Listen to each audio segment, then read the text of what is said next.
Hello there, everyone, and welcome to Super Cast Brothers, the only podcast where I have to deal with this fucking Yahoo every other week. And I ask myself constantly, why?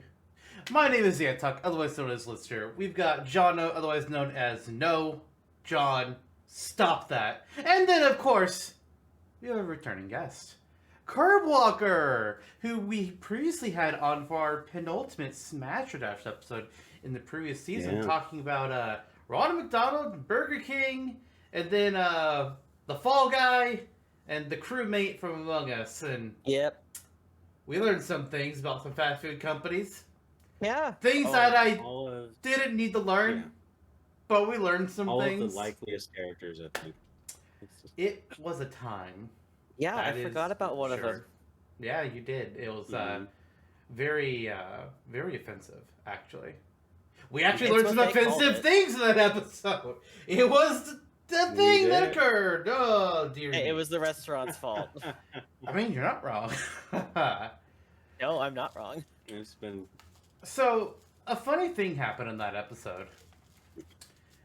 During recording it, somebody threw out this really weird, random, wild and wacky idea to assign Harry Potter Hogwarts Houses to the different characters in Smash Brothers. And then we were just like, aight. And we immediately put it in the schedule for Season 3. As soon as that episode wrapped, we were just like, so, wait, do you actually want to do this? Because I'll fucking get ready for this shit. And thus, here we are today. As we can tell from the title and, from what I've just been saying, we're here today to do just that. We're going to be going through as many of the characters in Smash Bros. Ultimate as we can and analyzing them and coming up with what house they would be sorted into if they were a student at Hogwarts, which would be really weird for some of them. But, hey, fuck it. We're going to do this Looking forward to it. It's going to be fun. Yeah. As best as we can. Before we get into that, though, hey, Jonno, been a bit since our last on topic, 6 weeks, as things tend to be. What's going on? What's up in your life? What you been doing? Sure. Interesting. I can't recall who came up with the idea for this episode. Pretty sure it was probably Curb. Yeah. Oh. And it's... Plot twist! But, yeah, I forgot. It was a while ago, that's fair. It was a fair bit ago, yeah. But it's fun. We don't get to do episodes like this all too often. They're just really shooting the crap and doing this for giggles. Oh yeah, as some of us are wont to do. So it'll be fun. It'll be fun. Current life, not all too much has changed since 6 weeks ago. 6 weeks ago, we talked about how I did my laundry right as the fireworks set off for New Year's Day. I remember that. And then, since then, I've rekindled my love for Garfield. As you recall from a previous episode, I've rekindled my love for music as well. We had a very successful night for our Tucson Folk Festival recently. Had a 200-person attendance for a fundraiser. So that was good. And I think it was like the first time I've been out to music in like 6 months, just with everything going on health-wise with my family. I didn't want to go out there and put myself out there and be a risk, but fair. Feeling okay right now. So we got out there. Besides that, not a whole lot. Just working my butt off at my day job, like nothing else this time of year. But it's been fine. Getting into Legends Arceus in my free time, which I don't have very much of. The Smashtopia challenge continues. I'm a little bit behind on that right now, but we have some stuff, and you can check it out on the wiki as always.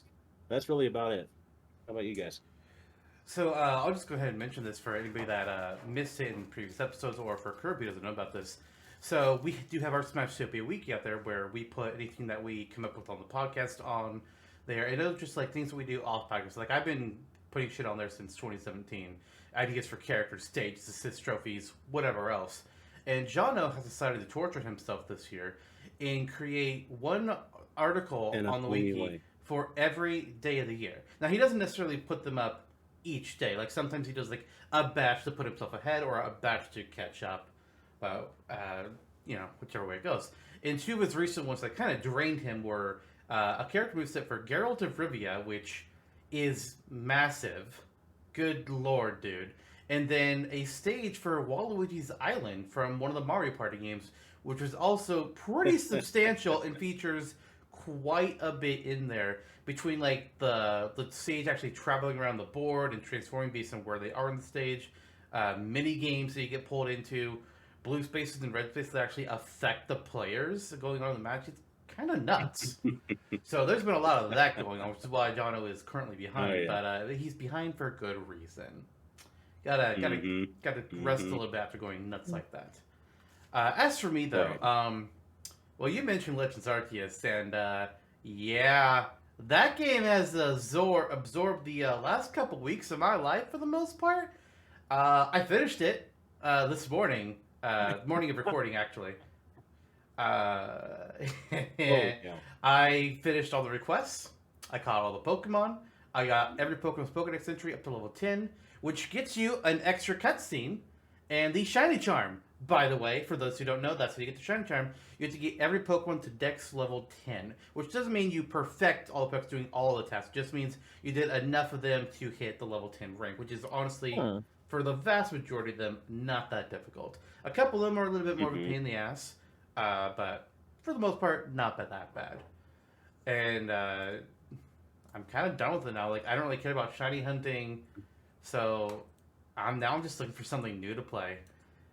Which the timing again here as of recording is really quite interesting because we are wrapping up a poll and a little Discord server that we're a part of. Our people have been voting for the last couple weeks on a game to force me to play.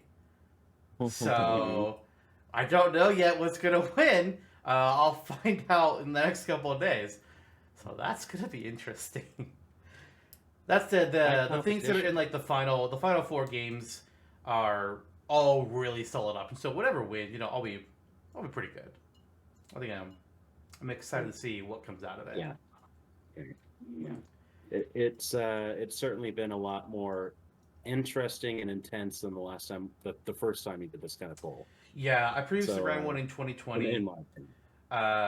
Where the final 2 games were, I think it was Bug Fables and what was the other one? It wasn't Earthbound, it wasn't Nier Automata, it was whatever else was in the final 4, I think. Light. Do what? Child of Light, that's right. It was Child of Light. It was Child of Light versus Bug Fables, the Everlasting Sapling, and Bug Fables ended up winning.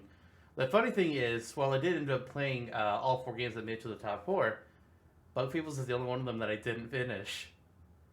The only rule is I have to play the game. I don't have to finish it. And I wanted to finish Bug Fables until I got about halfway through where I was already getting kind of worn out on the game. And then they gave me a stealth segment and I just said, fuck you. It's like, fuck this shit. Fuck stealth. Go to hell. I like Nier Automata though. Child of Light was alright. And Earthbound, I wanted to like it, but I think it's just... There's just some things about it being as old as it is, and I'm more used to some of the more modern conveniences, so I wasn't left with a stellar impression of it. But it was still fun. Yeah. Curbwalker, what's going on with you? I know you played some Friday the 13th recently. Yes, I did. I was streaming with a couple friends.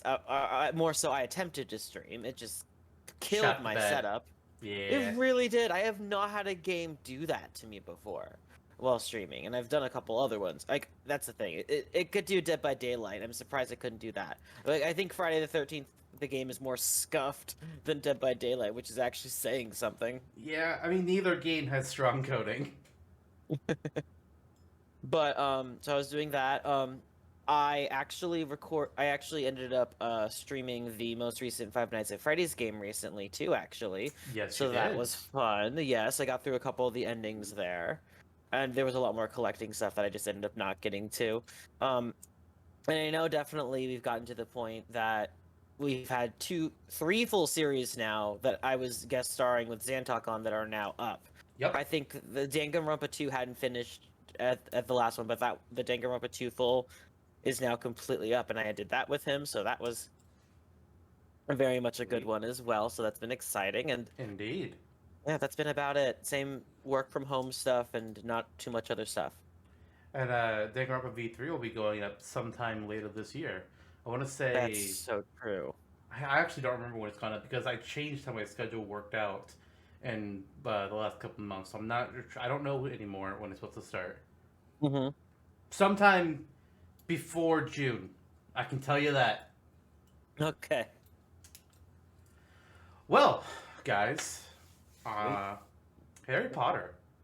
Mm-hmm. So I don't know about you two's connections to the series or anything, but I have a little fun story I want to get into. Maybe a couple stories before we actually get into it all. Mm-hmm. So when I first learned about Harry Potter, I was in 3rd grade, and I didn't like it for one simple reason. They stole my name. And I was a child, and I took great offense to this. I should have known. Yep.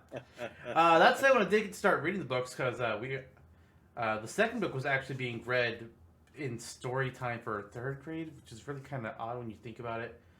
I don't know. I don't know why they started the 2nd book, but they did. But then I started reading the books by my own, and I was like, okay, this shit's actually pretty good.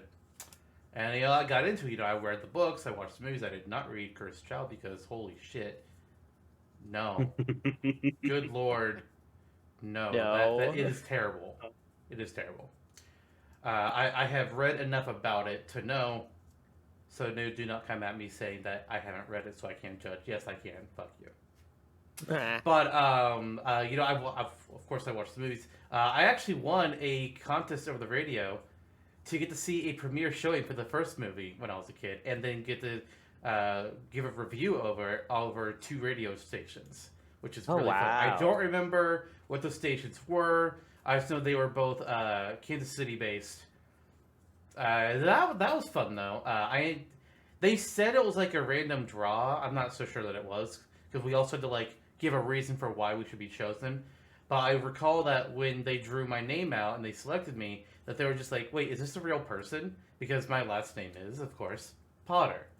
So, there was... Mr. Potter, did you put your name in the Goblet of Fire? Yes, I did! What you gonna do about it? Also, he said calmly. He said calmly.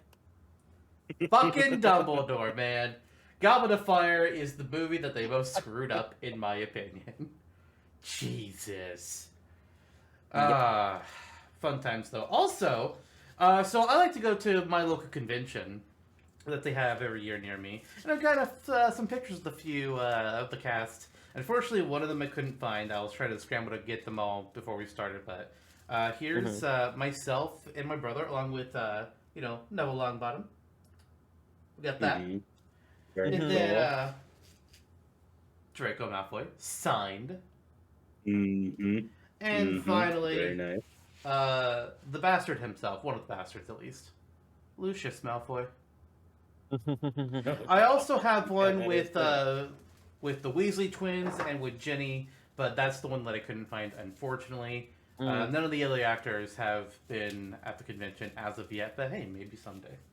I would absolutely. One of these days. I mean, you do have Charles Martinet. Yeah, and he's coming back this year. Has come. Holy moly! When is this will be coming back because this episode will be before the convention. Yeah. Sweet. Got your Waluigi sign. Can you get something else signed this time? I might. I'm thinking about it. I just don't know what else I really have. I don't know, a game copy? Yeah, but I wanted to do something with Waluigi again. There's not much. Yeah, true. I mean, I have Waluigi on my shelf right now, but that's kind of like a plush toy. You can't really sign those. Could try his best on his face, I guess. That'd be weird. Yeah. Be like a mob thing. So, either of you have anything you want to say about Harry Potter before we begin? Sure. How about you, Kirk? Sure, I do. Curb can go first. Well, no, I definitely read all the books. There was definitely that was a big thing. I was a bigger reader growing up for sure, and I remember, I actually finished. I finished the Deathly Hallows in one night, so that was a fun one. Same. And so here's another funny thing. I actually did end up getting The Cursed Child for my sister for Christmas one year.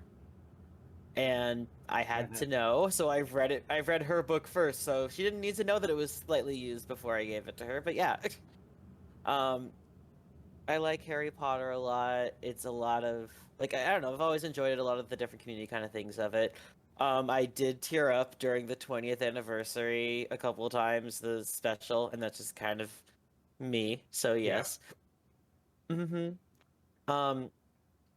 And probably my one fun story that I like to tell people is where I was at the Wizarding World of Harry Potter, and we had just gotten off the ride, and of course I'm just thrilled because if you like, there's a lot of like, there's my house, Hufflepuff, and it's like the least house of like of anything pretty much. If you think about like Hot Topic, of like anywhere that's like main mall areas, like they would always like have the stuff for the other three houses. Because the good guys and the bad guys of Gryffindor and Slytherin, and then like the cool house, a little bit of the hipster side with Ravenclaw with some of the people, where it's kind of like it's enough of it. It's like, oh, we're the cool ones, we're not involved or whatever. There was never enough Hufflepuff, so I was just happy there was a Hufflepuff section. And I go there and I find a drawstring bag that I wanted, and my friend was offering to pay for it because that was his way of offsetting like the how much he owed for the hotel that we were staying at. Fair. Then he went, yeah. So he went to pay for it, and the girl behind the counter was like, "Oh, so that means you're a Hufflepuff?" I am too. And he's like, "No. Actually, this is just for my friend." And she goes, "Oh, okay. Is that him?" And they turn around, and not only was I running around the Wizarding World of Harry Potter with a Hufflepuff shirt on already, but they turn. He's buying me a drawstring bag. I have already found a Hufflepuff hat and a Hufflepuff scarf, and I'm like, "Hi, I found these. I'm getting these now." So I am just a bumblebee walking across this gift shop, and then I talk to her. I talk to the cashier, and I'm like, "Yes, I am said Hufflepuff, and I'm getting these stuff and everything." And then she taught me the secret Hufflepuff handshake, and now I know that, and that's super cool too. And you can't tell us because, well, I don't know about Jonno here, but I am not Hufflepuff. All about that Ravenclaw life, actually. It's also secret. People, to be fair, people don't need to know the Hufflepuff handshake just to get my cooking anyway. So I think it's fine. Do you want to know what the Ravenclaw handshake is?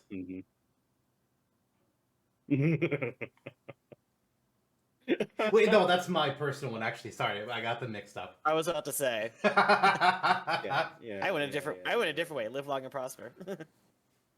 Well, I didn't know that we were sorted into the same house, Lister. That makes me so happy. I'm sure it makes you really happy too. No. At least I can say that we would not be in the same common room because we would be in different years. Yeah. Thank God. What was that handshake again? Oh yeah. Okay, so if that's a house handshake, so it has to be like two parts that you do that, then I'll go like it'll be a handshake. Nope. Anyway. Nope. Harry Potter. Harry Potter has an interesting part of my life. When the first book came out in the late '90s, it was more of my sister's thing than mine. I was 4 years old in 1998, so there wasn't a whole lot of advanced reading to go off of. I think if anything, I was reading those those graded books where you're like, oh, this is an A book, a B book, a C book, and I was memorizing them and then reciting it to my grandparents, who proceeded to make fun of me and say, he's not actually reading, he's 4. So he only memorized the hot dog in a hot tub book. Well, how else do you? How do you memorize it if you're not reading it? Wow. Because I could recite it off of nothing. You could hand me a blank piece of paper and be like, the hot dog ran. The hot dog was hot. Anyway, with that being said, she was really into it. She got into it in high school. Just kind of peak culture for the book releases when it first got started. So I was always kind of trailing behind her and wanting to have my own identity. I'd read her into other fantasy series as I was growing up a little more. Particularly things like the Edge Chronicles and later on Narnia, Lord of the Rings, whatever. Standard fare. And eventually looped back around. I did read Harry Potter in elementary school. By the time I graduated, I think Deathly Hallows came out, and again, read that in the night. I think it was the first major media release that I ever intentionally read spoilers for because I couldn't wait for it. There was I was a like, lot of "Ooh," and then we got the book speculation on- leading up to Deathly Hallows. It was Mhm. nuts. There was, especially for early internet days. Like, what was that? 2000. One of the biggest things I remember people debating was like, who the fuck is RAB? Mm-hmm. Yeah. It was huge. Like nobody could figure out who this guy was, and then it turned out to be pretty fucking obvious. But I don't think we knew his middle name at the time. No, we didn't. People could guess because we had 2 out of 3. But yeah. Then I remember there was a Barnes and Noble release party, just as there were like around the world. I'm pretty sure. So my sister and I went, of course. It was like 10 o'clock, 11 o'clock. And I was like, oh, it's the last Harry Potter book that will ever come out. If only that were true. And we got dressed up. She got dressed. I think she got dressed as McGonagall or something. I got dressed in my dad's robe and tie, and figured I would pick up a wand while we were there, and they gave us some glow in the dark glasses. So then this is my makeshift outfit.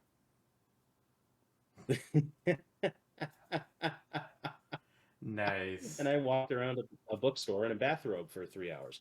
Hey, I mean, why not? It's pretty funny. Yep. Exactly. I mean, besides that, I mean, it was a big cultural movement. It was massive when it first came out. It's still massive. Through all the movies. Still is, yeah. To the point where I still enjoy it. Kind of fallen off the recent fandom, like I didn't do Pottermore or anything like that. Didn't read The Cursed Child, kind of to preserve my own sanity. Time turners are established to not work that way, goddammit. Mm-hmm. I mean, which brings me to my final point. The only thing wrong with Harry Potter now is its author. The author. That's about it. Yeah, I was going to get Cheers. there. Well, I'm going to put it this way. The author of Harry Potter is shown themselves to be extremely problematic in recent years. And listen here, bitch. You can't take Harry Potter from us, so you can go fuck yourself. Yeah. Hey, let's call it what it is. It don't belong. It belongs to you, but it don't belong to you. It has long since grown beyond her status, kind of like Peepo and me. Okay. Yeah. Nobody even knows what that is besides me. One day that'll change. No. All right. So, with that, let's go ahead and get into things. Before we can really assign characters to the house, we first need to really define what each house kind of stands for, like why somebody would be sorted into any particular house. We're going to go over this just so that it's one fresh in all of our minds. It is also in the minds of anybody who's watching, so that there will be less confusion about like, well, why, what's this? Like, well, because we told you what it is. Skip back to this point in the video and you can freshen up. So, Gryffindors, symbolized by lions in red and gold. They value bravery, daring, nerve, and chivalry. They're, sometimes regarded as brave to the point of recklessness, always charging in when they shouldn't be. Short temper. Eat slugs. That he kind of did not think about that one through, which is fair. They're known to be short-tempered. Sometimes other houses, especially a certain house, see themselves as overbearing, or that they have. I can't think of the word. What's the word for when you have too much confidence? Arrogance. They sometimes come Cocky. off as arrogant, cocky. Yeah, not necessarily something for all of them, but it's not an unfair trait. Then we have Hufflepuffs, CurbwalkerZ native house, who value hard work, dedication, patience, loyalty, and fair play, symbolized by a badger in the colors yellow and black. To their chagrin, they are commonly associated with and Hufflepuff took the rest. But that's not strictly true of the Hufflepuff House. That said, they are extremely welcoming of all kinds. It doesn't matter what your background is. If you need a hug, they're going to give you a goddamn hug. Hufflepuffs are the friendliest of all the houses, for sure. Once we're allowed to be 6 feet within each other again, but okay. Yes. Then all the hugs. Then y'all motherfuckers watch out. But then people outside the house sometimes refer to them as the duffers, or just the layabouts that, well, the other houses didn't want them, so they all would step with all the rejects. Again, not something that's strictly true, but in some cases, maybe. Then there's Ravenclaw, my house and Jonno's house, which values intelligence, knowledge, curiosity, creativity, and wit, symbolized by the eagle in the colors blue and bronze. Ravenclaws are also just commonly regarded as like the so-called smart kids, sometimes too smart for their own good, and it may not always be like academic intelligence. Sometimes sometimes there are some of them like Luna Lovegood where they have such a different realm of things that everybody just kind of like mocks them for it, but it's like, bitch, she is smarter than you could ever dream to be. They have a curiosity about the world. They pay attention to things. They're logical and rational. Sometimes they get a little too absorbed in it, though. The final house. Slytherin, symbolized by the snake, and then the colors green and silver. Ambition, leadership, self-preservation, cunning, and resourcefulness. While they're commonly shown to just be the bad guy house in Harry Potter, that's not... They're not really the bad guy house. It's not where all the villains go. Hello, Peter Pettigrew, Gilderoy Lockhart. There's bad in every house. But it's their ambition, their shrewdness, their cunning. The fact that they're just like, I want to be in charge, and I'm not afraid to do shifty things to be in charge. It kind of gets them labeled as being bad guys. Unfortunately, the books in wider universe really don't show many, if any, non-bad Slytherins. And don't come at me saying Severus Snape. Severus Snape is problematic in a variety of ways, and I am not calling him a good guy. No, he did not get redemption.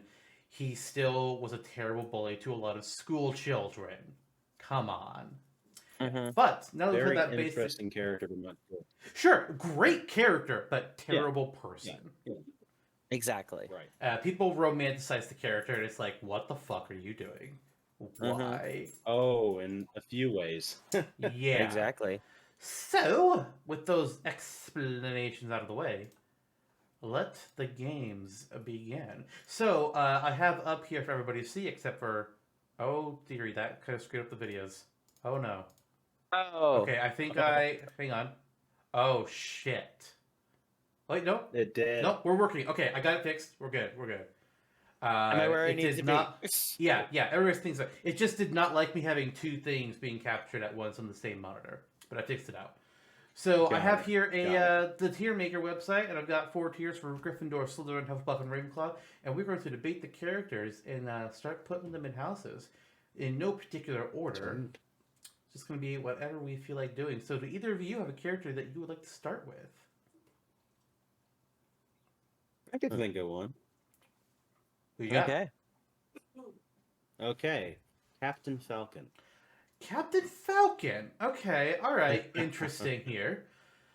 Captain Falcon, bounty hunter, race car driver. He's got that Falcon punch. He's not afraid to throw himself into an opponent for the sake of everything, as we see in the F-Zero anime, where he pretty sure died in that explosion. It feels like a pretty safe Gryffindor to me. Yeah, absolutely. I really don't see him as anything other than Gryffindor. Nah. Maybe there's a smidge of Hufflepuff in there, but he's not Ravenclaw and he's not Slytherin at all. Huh.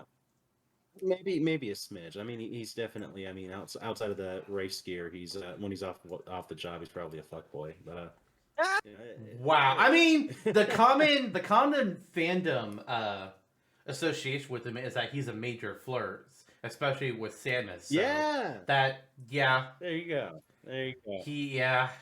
But that also just puts him in Gryffindor in my mind, because again, we have Cormac McLaggen in Gryffindor, and isn't that a joy of a character? Oh boy, you're right about that. I agree. Mm-hmm. Well, yeah, I agree. I mean, there's no other place to put him, and that's why I threw him out there first. I figured it would be funny. Fair enough. Yep. Who should we do next? Kurt? You know, I think this one will be an interesting one to bring up, and since it's someone we just mentioned while talking about Falcon, I'm gonna say let's move on to Samus. Samus Aran. Yep. Okay, all right. Another Mhm. bounty hunter. Her parents were killed in a space-powered attack by Ridley, who we might get to later. And then she was raised by the Chozo, a race of bird-like beings, and was pretty much told, like, hey, go protect the universe and Yeah. stuff. hmm Not Slytherin. Definitely not Slytherin. No, I'm going to say no to and not Hufflepuff. just because she said so. hmm I feel like she could easily She's be too shrewd Gryffindor for because that. she does she braves all kinds of environments. But I could also see Ravenclaw because she had to study up and kind of go all out nuts with training in order to be the person she is. But I Mhm. think I lean more towards Gryffindor than Ravenclaw. She's extremely adept and strong. It's difficult to say because you're right. There's an underlying shrewdness and intelligence to the character that belies Ravenclaw. But I agree that it's more Gryffindor because she knows how to be extremely brutal when necessary. So it's putting herself out there just a tad more than the rest. Okay. I mean, I am going to be outnumbered here if you both are more leaning towards Gryffindor. Because I agree it's between Gryffindor and Ravenclaw for her. For Mhm. me, I would probably lean a little more towards Ravenclaw with the idea that it's like, yeah, there's a lot of power behind her that would go for the Mhm. Gryffindor side. But a lot of it is that it can broach on the side of Reckless, which I think you can attribute a lot to how we talked about Falcon like that.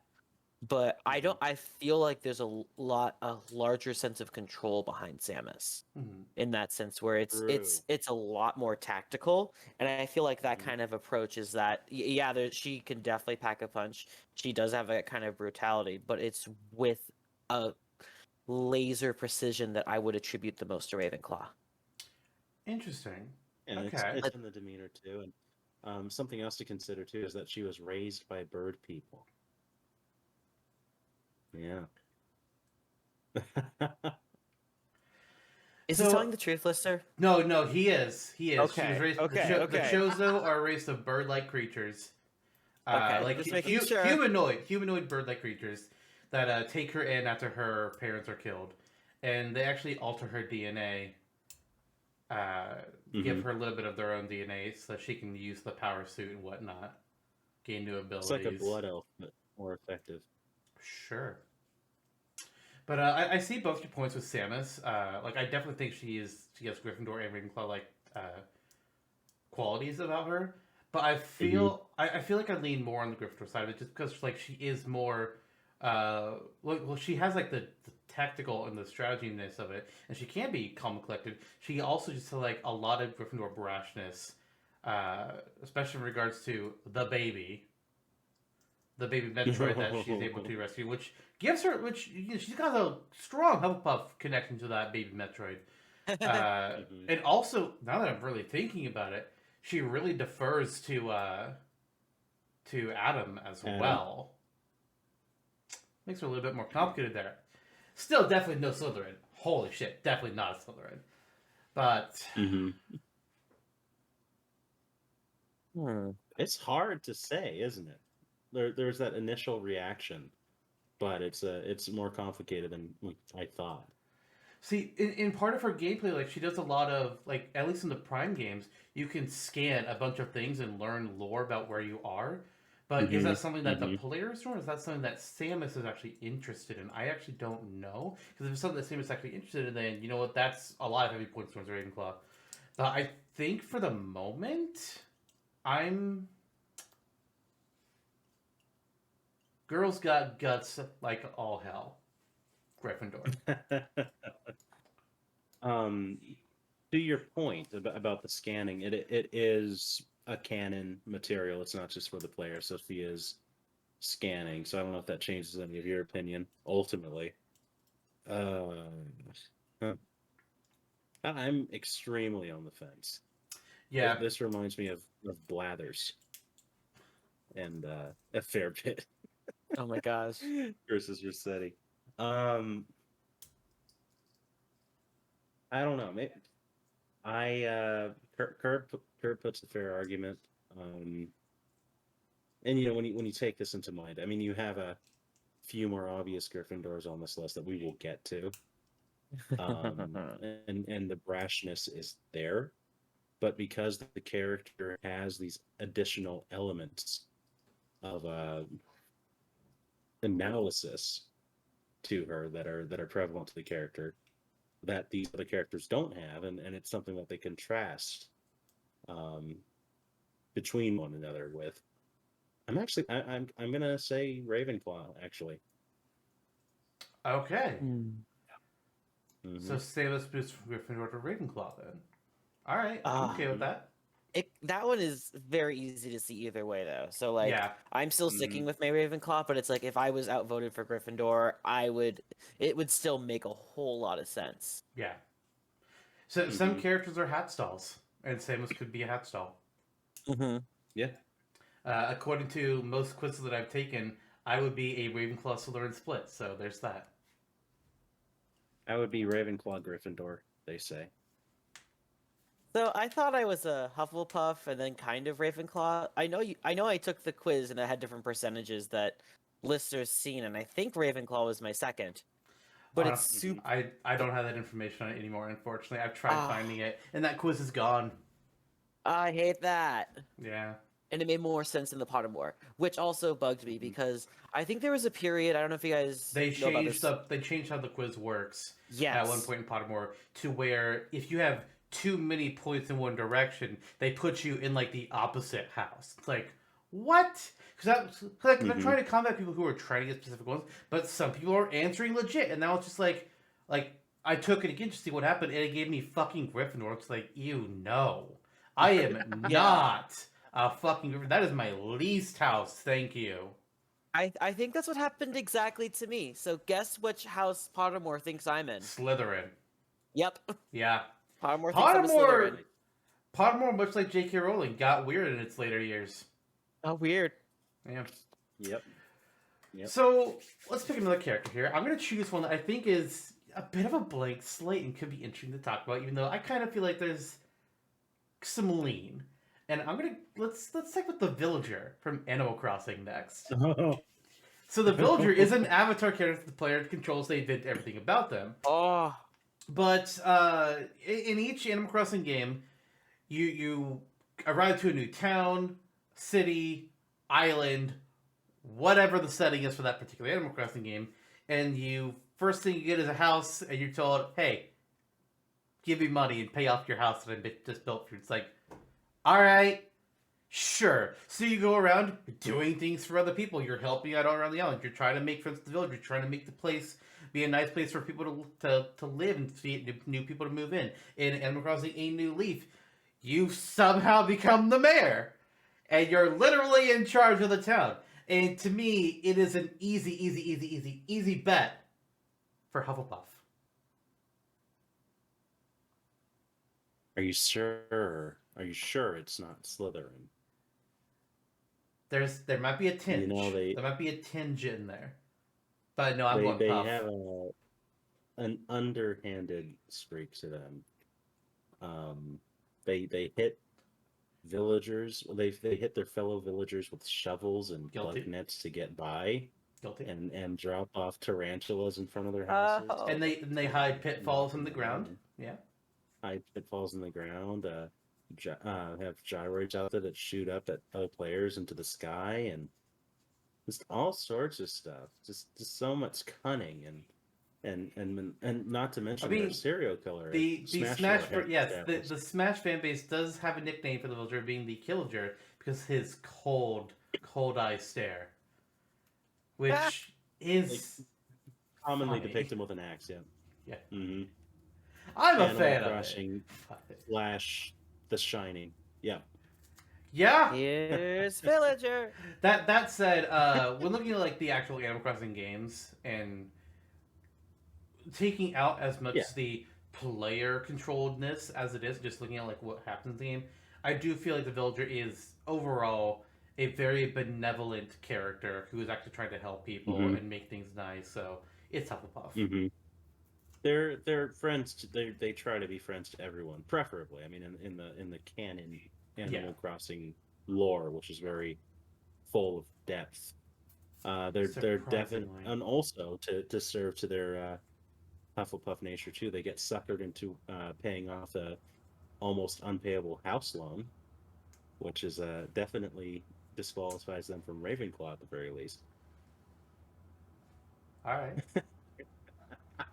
Yeah, I was going to say only a Hufflepuff would let themselves get duped and have to work it just like have to work it off like that. Like I don't like I'm trying to think of like putting the other houses in that situation, dealing with that bill from Tom Nook, and I'm like, yeah, every other house would have handled it differently somehow. They would have been different kinds of games because they killed Nook and now it's a survival game. But no, it's such a Hufflepuff. Everything about that is very Hufflepuff. I can't say otherwise. Which is a little funny to say here in my Hufflepuff shirt. But yes. Well, Village is invited to Curb's house, so at least it's that. Maybe we can hold an announcement ceremony at Curb's house at some point. I'm gonna charge him 10,000 bells. Wow. I'm gonna find a new place for my fishing tournament now, thanks. It wasn't gonna be here in the first place. Not now, it isn't! No, what do you mean not now? It was already decided otherwise. Stop acting like you had to say in it. I had some say in it because I organized the fishing tournament. Didn't you know? Oh, I said we were never gonna have a say of it being here. I mean... Moving on. Who are we gonna do next? Jonno, who are we gonna do next? Like within the scope of this game? Yes, obviously. Okay. Let's see. Looking at the list. How about Ganondorf? Ganondorf. Okay, Ganondorf, the king or lord of all evil. First male Gerudo born in what, thousands of years, some shit. It's kind of odd the lore there, but all right. Evil, very evil. The reincarnation of sorts of Demise. He wants the Triforce of Power. He wants to rule Hyrule. He wants to kill Link, kill the princess. He wants to rule. I feel like it's kind of obvious here. Hufflepuff. Gryffindor. So Hufflepuff, yes. Yeah. That's a little. I also just realized Yeah, no, I it's unintentionally chose Ganondorf right after Falcon to make sure a moveset pretty much. So interesting. Either which way, I don't know. I don't think it's all too obvious, is it? Do you not think? Okay, if you don't think it is, then give me a serious pitch. A non-Garfield pitch. A non-bullshit pitch. I'm not wearing this shirt, so I can't be Garfield tonight, unfortunately. No, there's no pitch to make. I mean, he's extremely intelligent, but he's far too vile to be. He's intelligent in the cunning and ambition categories. He's not intelligent in the. I mean, he might be intelligent in the academics, but he puts his intelligence towards his ambitions and cunning and willingness to brutalize people from limb to limb. Yeah. Well, because he's so rash, maybe and brave to go out there. I mean, you might think he has the soul of a lion. Remember that not every Slytherin has intelligence. Crab and Goyle. Say hi. Oh god. Crab and Goyle should not be in Slytherin, by the way. They are Hufflepuffs. Nope, I'm not claiming. They are loyal to Malfoy. That's their primary trait. Their primary traits are being stupid and being loyal to Malfoy. Now, I'm not using the stupidness as a trait for Hufflepuff, but I am using the loyalty as a trait for Hufflepuff. Give me another personality trait that those two have. I dare you. Accidentally killing themselves. Only one of them actually dies. Only one of yeah, that's true. If you want to be technical about it, they both do in some way. Okay, if you want to be technical, everybody dies. Does that mean we're a part of the Harry Potter lore? Yes. So Curb, who should we talk about next? Well, I didn't even get to say what house I thought he was going to be in. Oh, okay. Gryffindor, right? No, I'm agreeing with Zantok. He's absolutely Slytherin. All right. Oh, I'm right, Slytherin. I didn't even know that was a house. That's right. okay. What about Wampus? What about let's move on so we don't only get through two We- characters tonight? We are not doing and we are also not doing the houses of the United States school. Stop that. Okay. Nobody knows them anyways. Pukwudgie, Wampus, Horned Serpent, and Thunderbird, I think. Okay, but I mean like nobody knows what they are. Yeah. What do you mean? Like nobody knows what each house is for. I don't remember them off Nice the top of my face. head. Screenshotting that later. I'm sure I have a few as well. I know. I just remember mine for the Pukwudgie because that's like the Hufflepuff Horned Serpent equivalent was the of Ravenclaw equivalent. right because yours is the one of Mind, mine's the one of Soul, and stuff like that. Yep. I think Thunderbird's the one of Might. I think I could be wrong. I haven't looked up in a Possibly. while. I, it's a weird. Nobody cares about Ilvermorny. Literally nobody. Okay, I'm gonna keep moving. Yes, so please. Zantok brought up a one that is supposed to be more of a blank slate, and let's be real. If we're thinking of someone that is a who is possibly the blankest of slates, where okay, what would they fit into? They fit into everything in some way. That would be Kirby. So CurbwalkerZ has to bring up Kirby. Okay, that's not where I thought we were going with blankest of slates, but Kirby. Okay, Kirby. You know, my first thought was Hufflepuff, but I don't think that's accurate. Kirby is not Hufflepuff. Kirby, if you fuck with his food, he will fuck you up. It's just like, you don't even have to have fucked with food. He can just think that you fuck with the food. He'll just be like, bitch, we're gonna fight King Dedede. I don't care if you had nothing to do with it. I think you did. Let's fight. Kirby's a Gryffindor. Kirby, despite how he first appears, he is aggressive little shit. He also gets fooled pretty easily, which, to be fair, again, you know, Gryffindors are kind of hotheads at times, and it's not that difficult to trick a hothead.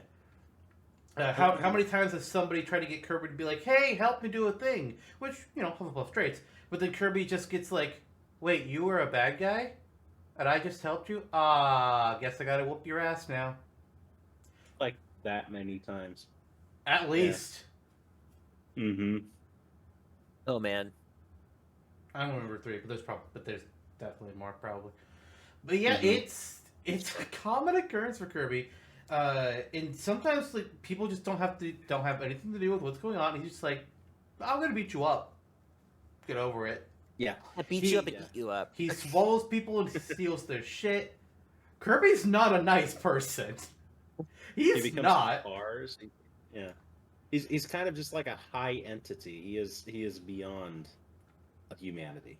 Mhm. You know, just Oh, almost eldritch in nature. without humanity, it's hard to look at Kirby otherwise. After there will He's be an brawl, eldritch so... abomination. Yep. Alright. He is all 4 houses. He ate all 4 of the headmasters, and he just has a hat that's all 4 of them. He is Hogwarts. He's everyone. No. Honest, Jonno, do you want to go ahead instead? Oh, I'm with Lister on this one. I think Gryffindor. Gryffindor? I think I will side with you on that one. There's a whole lot of Hufflepuff. I was wanting to make the joke about all the food and all the eating, but a lot of how he goes in very brazenly and recklessly with a lot of the stuff, and is very honestly, when I play him in Super Smash, that's how I play Kirby. I am very much like, I am just going to come in as a rock and deal with you, okay? Is Kirby the most aggressive Kirby. Nintendo protagonist? Because I think he is. I could see it. Yeah. Like people mock how the American box art for Kirby games always make Kirby look angry, while the Japanese box art always have him like looking all smiley and happy. But no, I think the American box art's actually got it right for once. She's a shithead. Mm-hmm. It's they got it right with Kirby and they got it right with the first Mega Man. I'm not sure where else. Oh, let's not talk about bad box art, Mega Man. All right. Yeah, he wouldn't appear as a playable character or anything. Mm-hmm. Let's All see here. Who should I bring up here? Mm-hmm. Let's talk the most recent and final character added to the game, Sora from Kingdom Hearts. Sora, I feel like is a hat stall again. Not with Slytherin, not with Ravenclaw. He's a bit of a dunce at times. Mm-hmm. But he's got a lot of the Gryffindor bravery, foolishness. He charges in without thinking. But, I feel like Sora is very, very clearly a Hufflepuff. The beginning of his journey starts out with him wanting to get on a boat with his friends, Riku and Kairi. And then when shit happens and they get separated, what is at the core of Sora's journey? Reunite with Sora and with Riku and Kairi. Friendship, the power of the heart. It's all about Kingdom Hearts, hearts, friendships, bonds. Heart of cards. Wait, what? Yeah, I mean, you're not wrong, sir. Oh, right. Chain of memories. Yeah. It's like, I feel it's like Sora is all about bonds and friendship. Kingdom Hearts in general is. And the fact that, like, his whole being, like, it's always about Riku and Kairi. Well, yeah, there's also some other things to come up along the way. Yeah. I feel like that's the core of his journey and his story. I feel like he's Hufflepuff very easily. I think so too.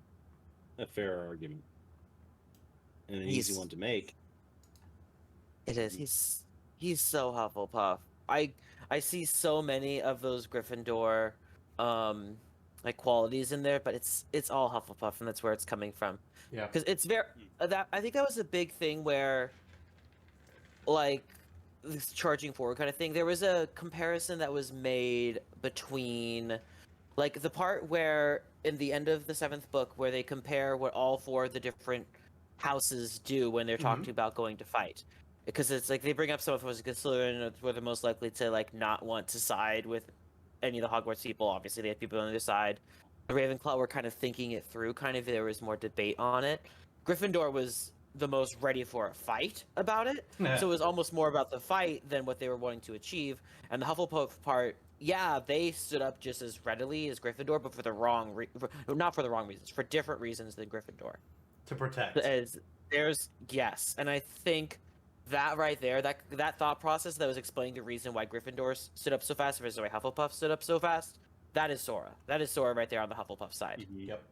Like, don't get Sora wrong. He will absolutely fight for everyone. He'll get in the mix of things, but he primarily fights for his friends. Mm-hmm. I realized what I was saying as I said it. Definitely. Yeah. Right. There was... Hmm? I'm trying to think of something. Yes, I just thought of an even better example of it. Okay. From Kingdom Hearts 2, the part where Hollow Bastion's under attack, and Mickey is like, you guys have to go after them or whatever, telling Donald and Goofy and Sora to go and leave the battle going on. I know, I have a... That was odd. Not the best Mickey impression. But... Reminds me of my Elmo one. Exactly. But that's the whole point of it, where it's like, Mickey's even telling them to leave, but they're like, they're my friends too, we still have to help. And they're like, we're sorry about it, Mickey, we gotta go. Just to, like, get back in the battle and help all the Hollow Bastion people. I'm like, yeah, we're I know you're telling us to go to us, but these are our friends, we're helping them too. Yeah. And if this was Riku in Smash, Slytherin. Ah. So Talk true. about ambition. Mm-hmm. Yes, and also would be such a good, like, example of a doesn't good have to be the Slytherin. bad. Yeah. It doesn't. Yeah, it doesn't have to be the bad guy. Yeah. And before we move on, just one more. Okay. Okay. So, Jonno, you're next. Give us a character. Who are we going with now? Okay. I was thinking something in the realm of Pokemon, and I was leaning one way, but after one vocal impression, I think I'm leaning the other. Excuse me. I did warn you. He finds as many successes as he can to break off Jigglypuff. There is oh my god, Zantok, I know you were I know you watched the Drawfee. There is like this will be quick, but like they were talking about how if no one can look like they're not creepy and while trying to imitate Jigglypuff. Yeah. So, I'm like that's pretty true. And they were like, "See, that coming from your bearded face." And then the problem is you try to do Jigglypuff, you get too Stitch sometimes. That happens. But yeah, I already know where Jigglypuff's going in my head, so yeah. I do too. But I could be Oh, wrong. me too. Yeah. Is that who you're picking, or are you choosing someone else? Oh, I'm picking Jigglypuff.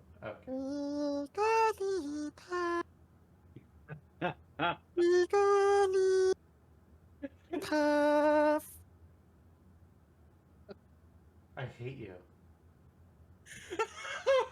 Okay, so Jigglypuff. I'm immediately thinking Slytherin. Do it. Wait!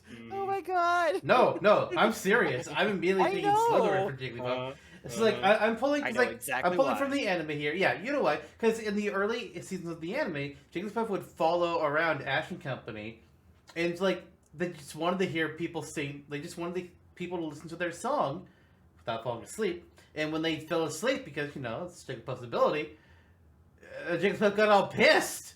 It would use their marker on people's faces and get revenge.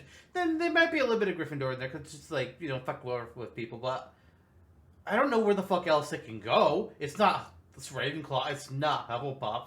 Slytherin! Right? Can't be Hufflepuff because it doesn't have friends. Yeah. Yeah? I wasn't ready for that. Just like the people that often interpret it. The irony of that is that Jigglypuff requires friendship to evolve. Well, it doesn't mean it never had friends. It just means it lost them. For reasons. Fair. I think it's very easy for Jigglypuff to be a Slytherin in that sense. I mean, that's what's so strange about it, because it's specifically like the character of Jigglypuff. Not that every Jigglypuff is a Slytherin, but I get it's a weird combo. Yeah. Because like we're gonna go to Pichu, and it's like Pichu's not like we're not thinking of a specific Pichu. Like all the other ones, we'll be thinking of a specific Pikachu, a specific Mewtwo, a specific Greninja for all these cases. And the Jigglypuff makes sense. The Jigglypuff we know is very Slytherin. That's what makes it interesting with some of these characters. Like, what the fuck do you do for Rob or Mr. Game & Watch or fucking Bywith? All the Avatar-like characters. What do you do? Yep. Gloss over them and not talk about them. Yep. All right. Is there any disagreement, though, on Jigglypuff, or can we move on? Slytherin. Jigglypuff may disagree. That's about it. Okay. Curb, then. It's back to you. Who are we going to talk about next? How about Rattle? Yoshi. Okay. Interesting. I definitely What's have a the lean. best Yoshi game? Yeah, Curb, what's the best Yoshi game? Super Smash Brothers? I'll accept it. Sure. Oh my. I haven't played every single game on this list. I haven't played many of the Yoshi ones, so Have you played any Yoshi games? yes, I Which played ones the have you Yoshi played? one.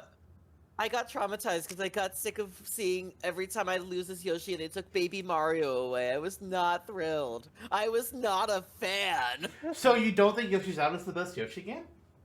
I don't remember it. I feel like I've played it, but I don't remember it, so I can't give a good assessment on it. Yoshi's Touch and Go is the best Yoshi game, compared to saying. That's a real game. He's not fucking with you. Oh, God. I'll show you Touch and Go. For Already racing. have once.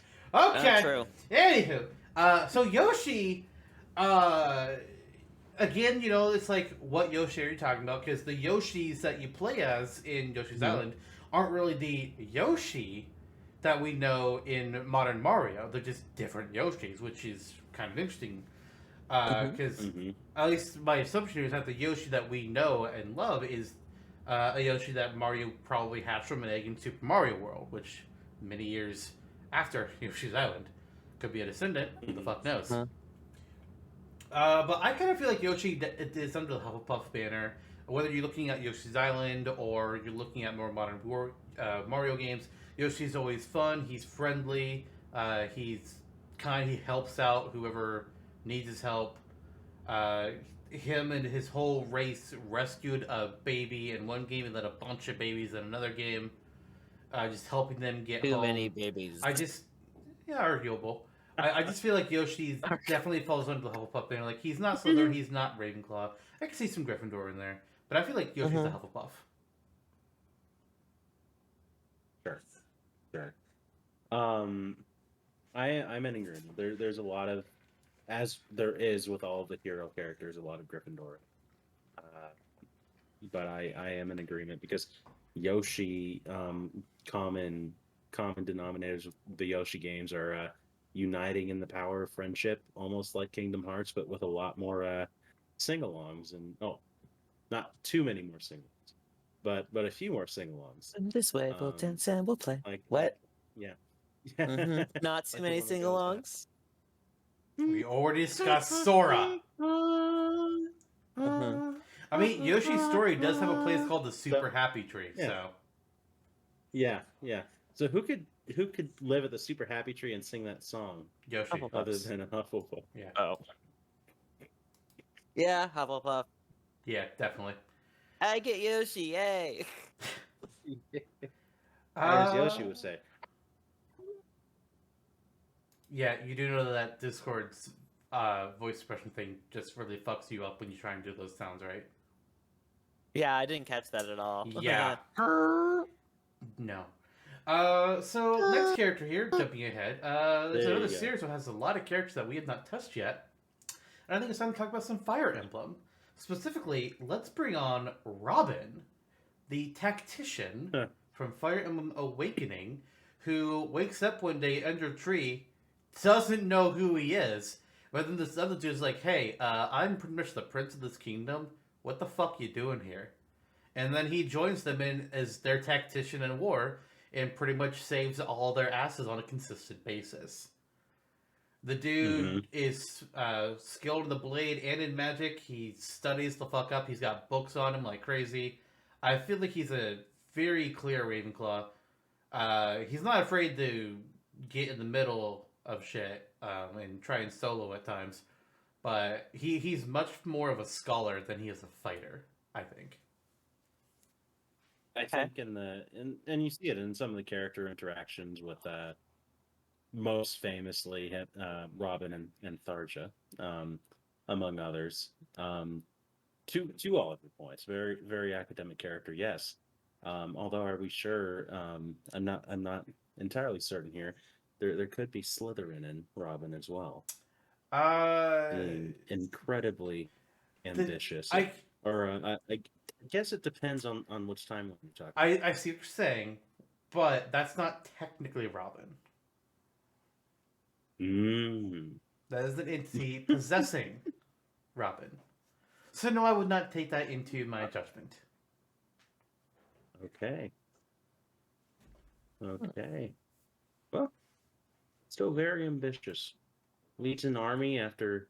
I mean, just because you lead a group of people doesn't mean you're ambitious. It doesn't. He wasn't looking for any oil kickbacks? No. Okay. What the fuck?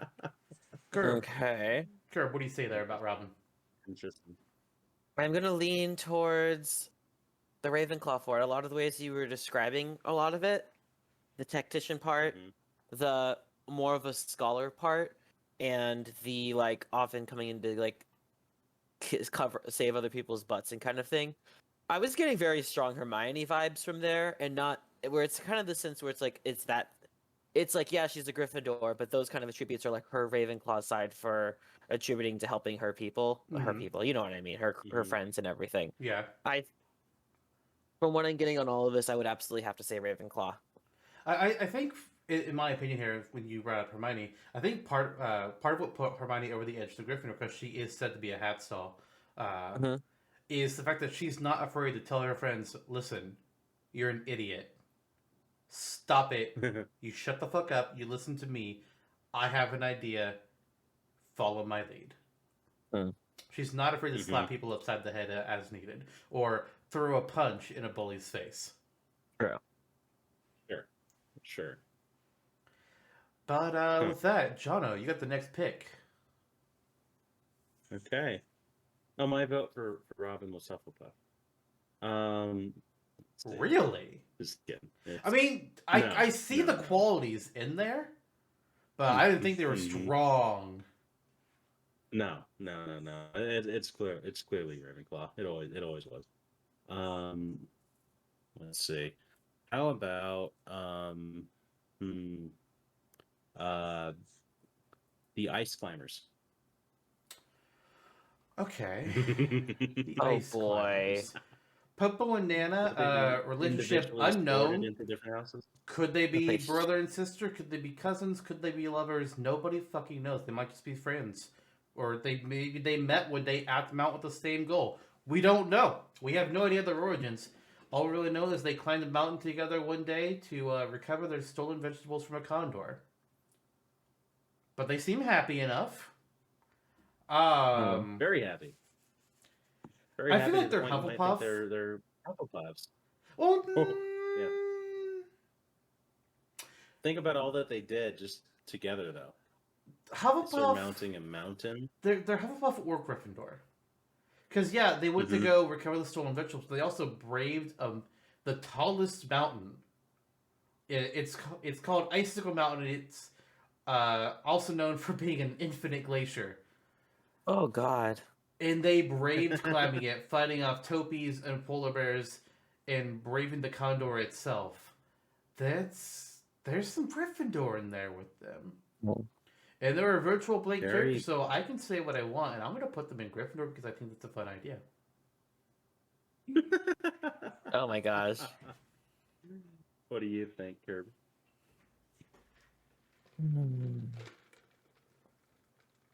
I mean, this is the tough one because, like, this is one of those ones where, like, my experience with them is not their game. It is Super Smash Brothers. Nobody's experience with them is their game. And also, if you do have experience with their game, I apologize. I've played it, and it's hell. Fair. Just not an easy game.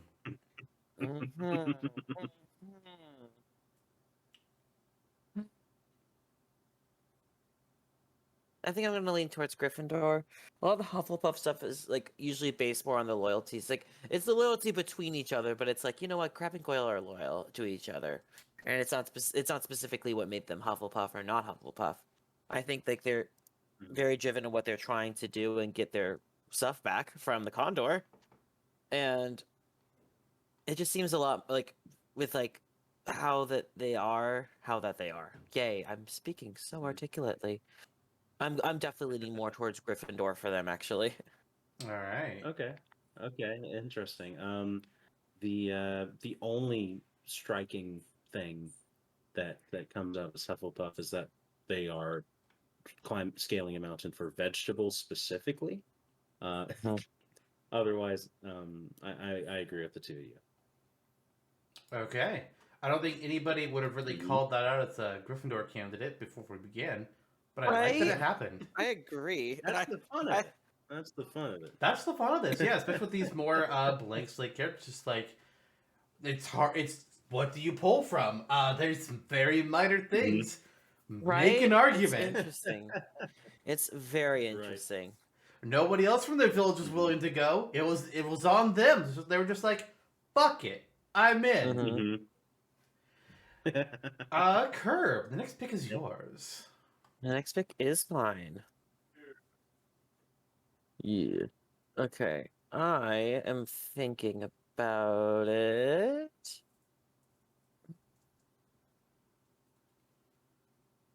I think this is gonna be one of the weirder ones where I kind of want to get out of the way because it's one of those split character things where it's kind of like, okay, how are we gonna talk about this? Mhm. So I am gonna bring up Zelda. Okay. So to be clear, this is discussing just Zelda and not Chic. Because Not Chic could be in Chic. her own Okay, category. Who knows? We'll see if we get to her. that's what I was wondering. Okay. So, Princess Zelda, there's been many incarnations of her, but some qualities that tend to always be there is that she is very smart. She is the wielder of the Triforce of Wisdom for a reason. Some different versions of her, you know, she's been an inventor, she's been a scholar, she's been uh, willing to wield a sword, gets kidnapped an awful lot, or has to be rescued in some manner. Maybe she's put in a magical sleep. Maybe she's holding back a great demon beast and literally cannot leave wherever the fuck she is. Who knows?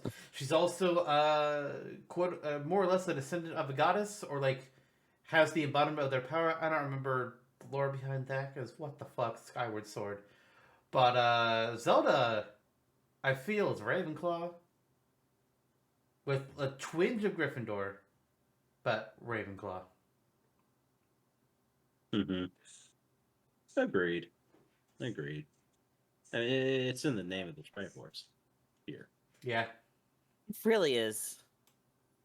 I don't know how else you could. I don't know how else you could split that one. Honestly, it's just it is that laid out there that that's what she is. So. It makes sense to me. All right. Quick and easy. Okay. Love it. That was an easy one. Yep. Let's get to some Some more. of them are good. Yeah. I'm going to discuss next. What's something we haven't hit yet? Falco Lombardi of Star Fox. So Falco is the ace pilot of the Star Fox team. Number 2, just behind Fox himself as far as the team is concerned. He has a problem with getting ahead of himself and thinking he's the top shit to ever top shit. Extremely cocky. He's always down for a fight. And even when he's just like, I retired, but you need a pilot? You son of a bitch, I'm in.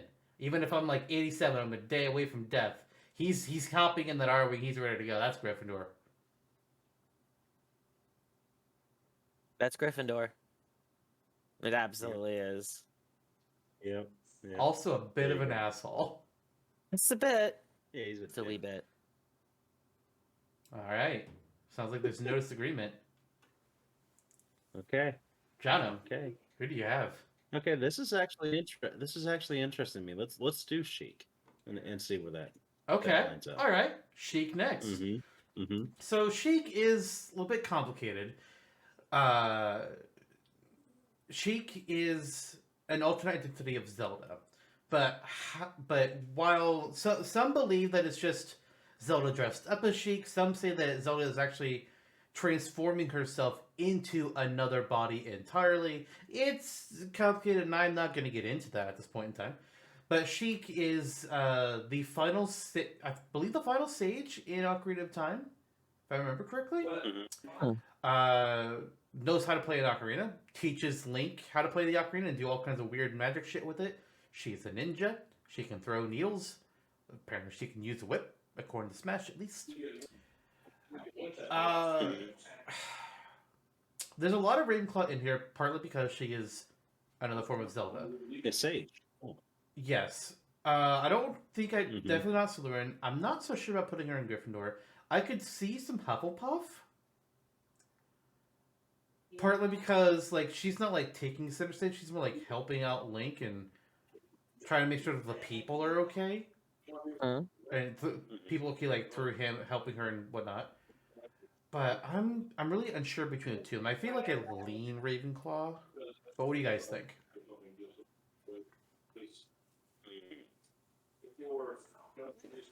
Jonno? I would lean Ravenclaw as well, but it's kind of a soft lean.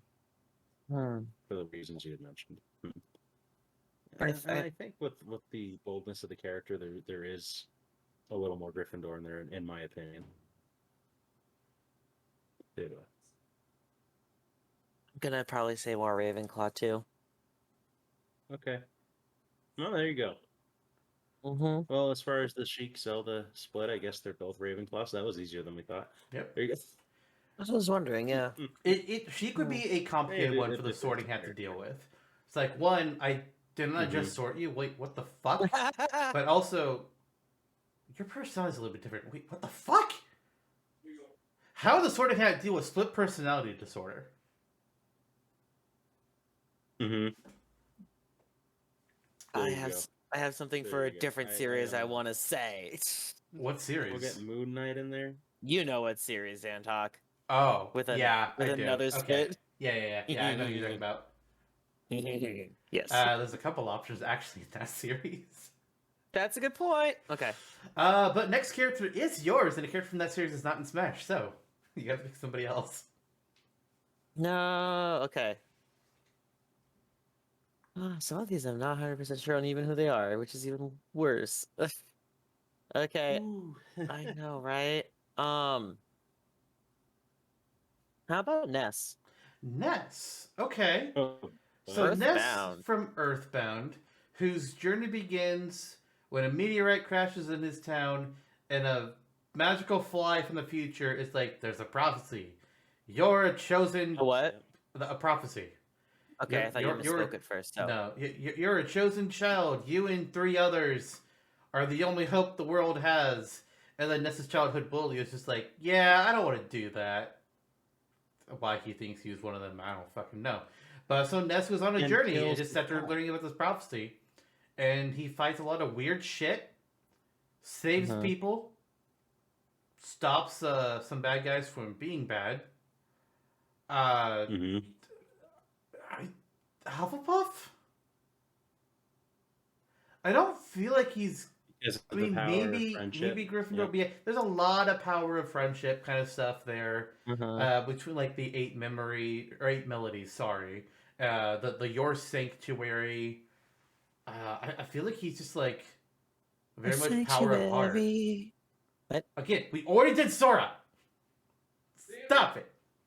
No, can't make me. That's 2 strikes. But I get all the strikes now. You can't kick me out yet. Okay, well Ness has a That's baseball bat, and he will hit you with it. I'm not pissing Ness off right now, though. I'm pissing you off. You might be, There you go. because you're not giving him his rating. Are you Ness? Am I Ness? I'm That's what it Hufflepuff. is. Well, he's Hufflepuff. I think he's Hufflepuff too. Very power of friendship.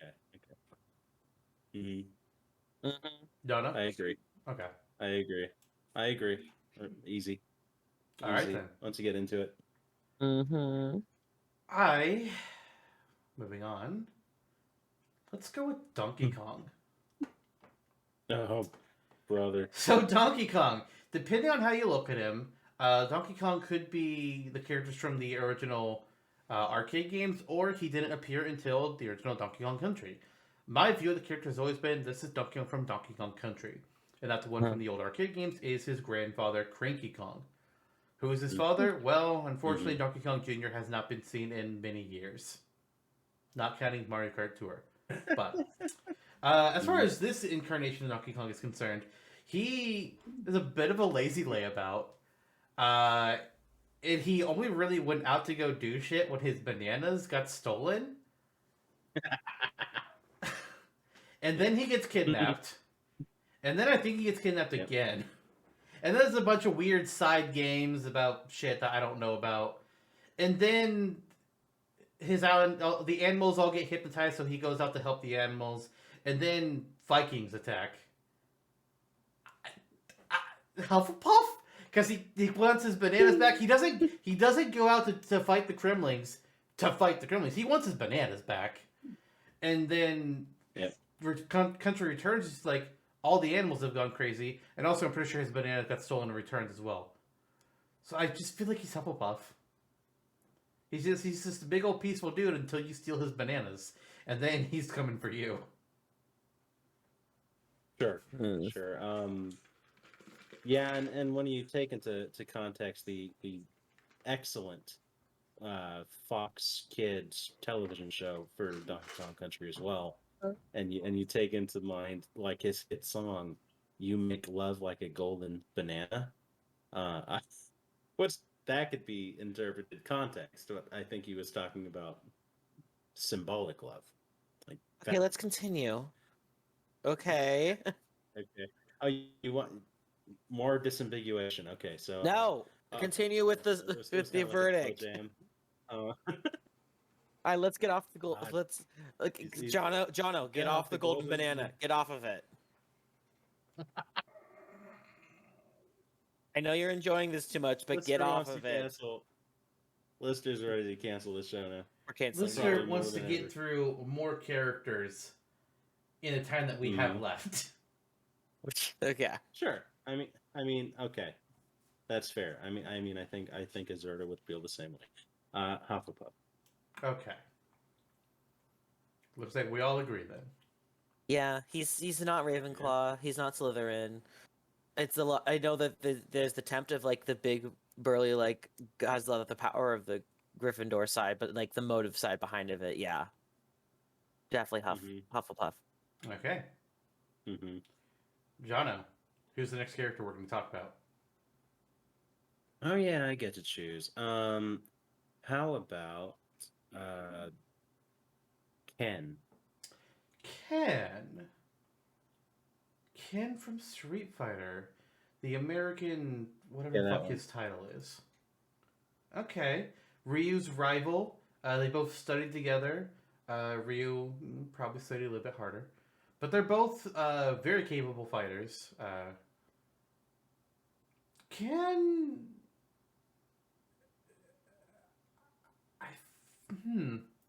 Again, I'm thinking Gryffindor or Hufflepuff here, but I feel like it's a much harder lean towards Gryffindor with Ken. Not just because, he uses fire, which, fire is also associated with Gryffindor. But, he's really not afraid to mix things up. I don't know too much about Street Fighter lore, but that's kind of where I'm feeling. Mm-hmm.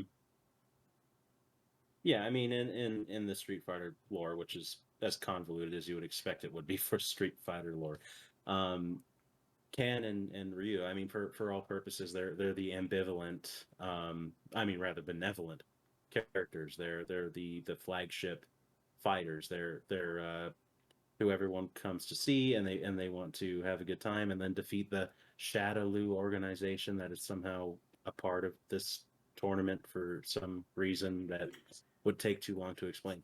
So, with that being said, very brave, very headstrong. He's not necessarily the smartest man in the room, as He's you'd not imagine. Maybe that's cool and associated collected with like Ryu. physical trauma.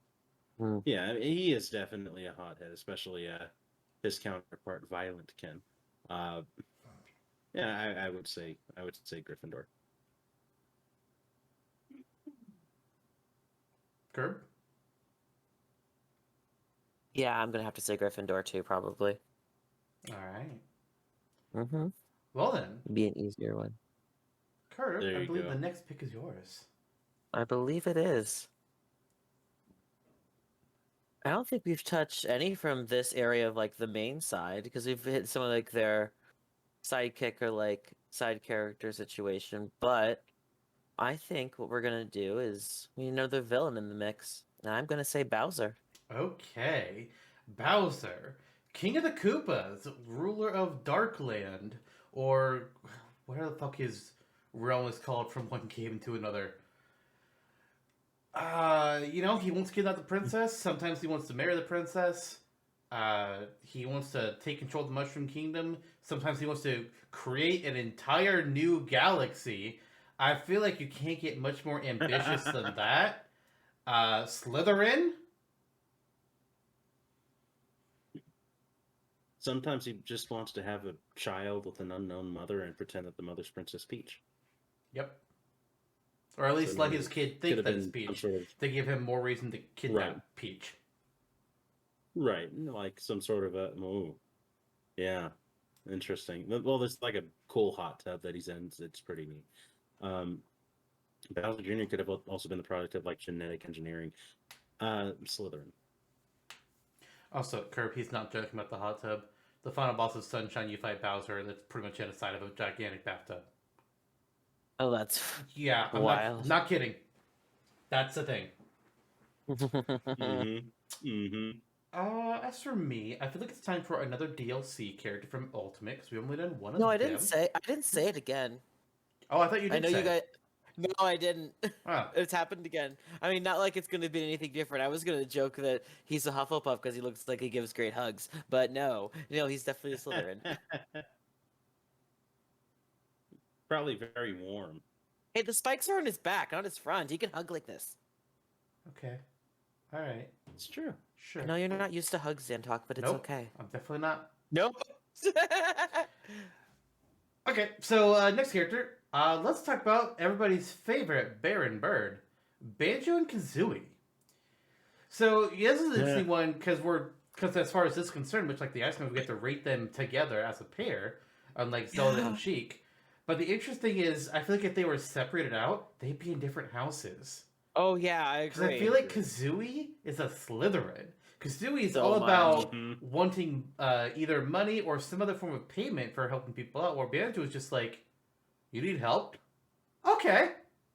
Banjo is just like, I'll help anybody unless they kidnap my sister, in which case they can die. Yeah. I feel like Banjo kind of carries the duo in more ways than one. So I feel like I want to go Hufflepuff with these two. Because he does always beat out Kazooie. It's just like, Banjo, we gotta get this. Banjo's like, oh, shut up, bird. We're doing it my way. Give me the puzzle piece and let's move on. Mm-hmm. Yeah. Banjo is unassumingly dominant in that relationship. So, interestingly enough, yeah, It's like most my relationships. Again, What? cool. Cool. Unassumingly dominant. Yeah, if we're both trying to choose between the pasta and I say the fettuccine and you say the rotini, I guess we go with the rotini, and that's probably fine. Wait, hold on. Now I got off track on that one. Don't.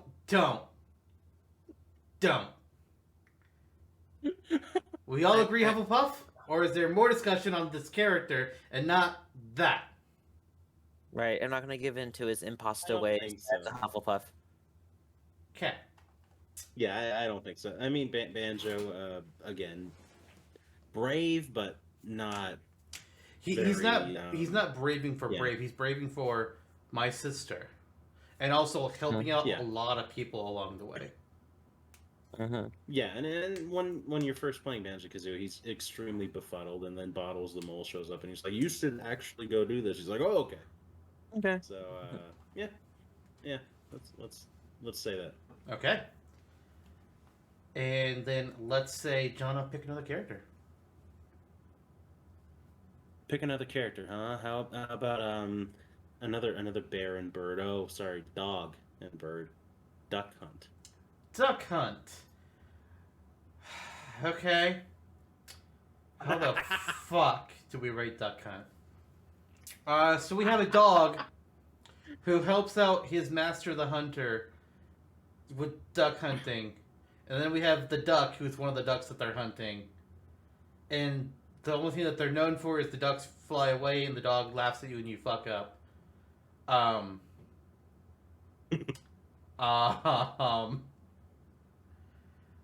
require a better noodling on this one. Gryffindor, because the dog is not afraid to laugh at somebody that has a gun. Is that where the duck is brave because he's pairing up with the dog who's trying to help hunt it? What the fuck else do I have to go off of here? Right. There's less here than the ice climbers have.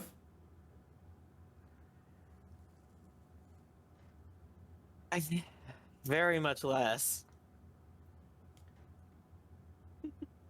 It's definitely not Slytherin or Ravenclaw, and I don't really see an argument. I don't see an argument for Hufflepuff. It's almost like Gryffindor by default.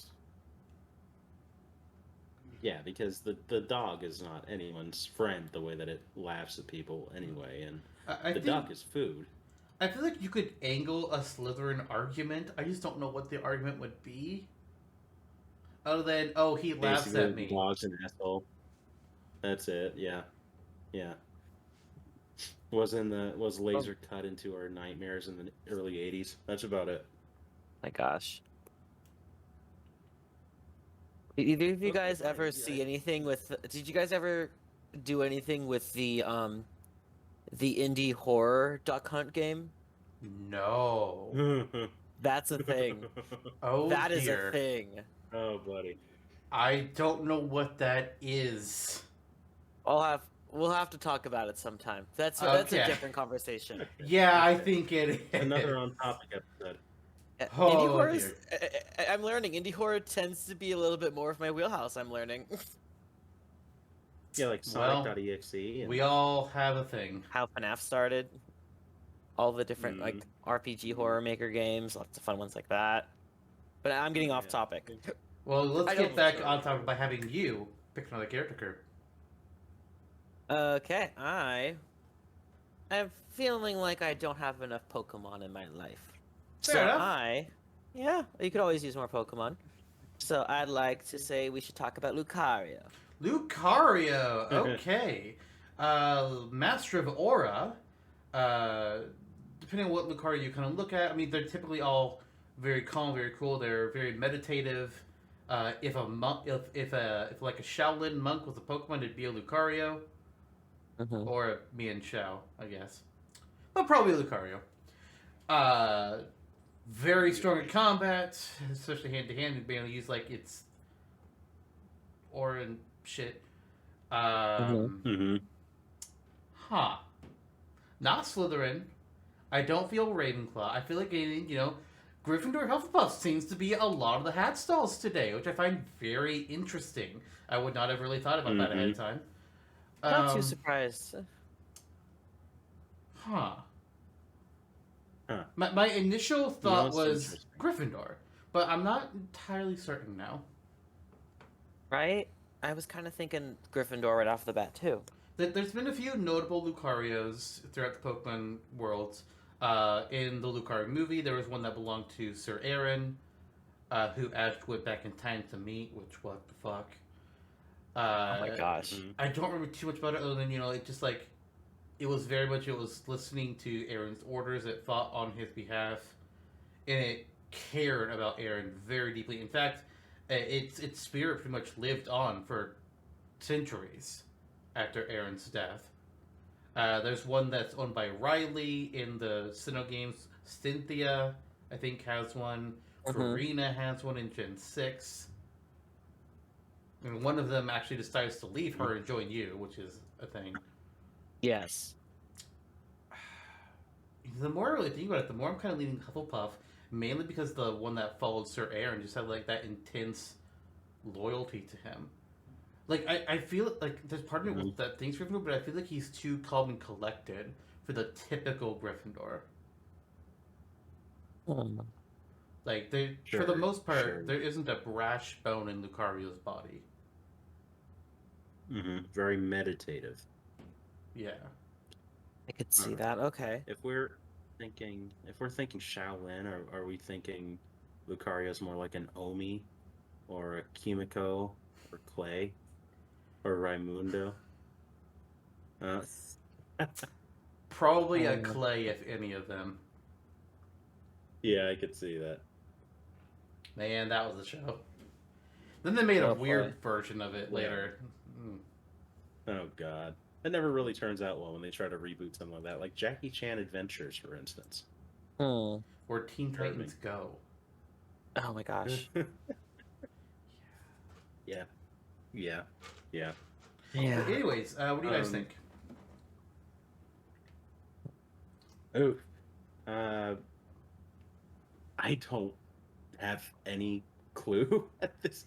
It's a Pokemon, and then you're considering multiple different iterations of that Pokemon, all of which kind of fall under the umbrella banner of being a Pokemon. So it's a little much because You know what? I have a better idea. You continue. I'm going to be doing something on my side. Oh, I was hoping to get Okay. your input next. Well, yeah. Okay. You're looking at Well- Pokedex entry, I'm guessing.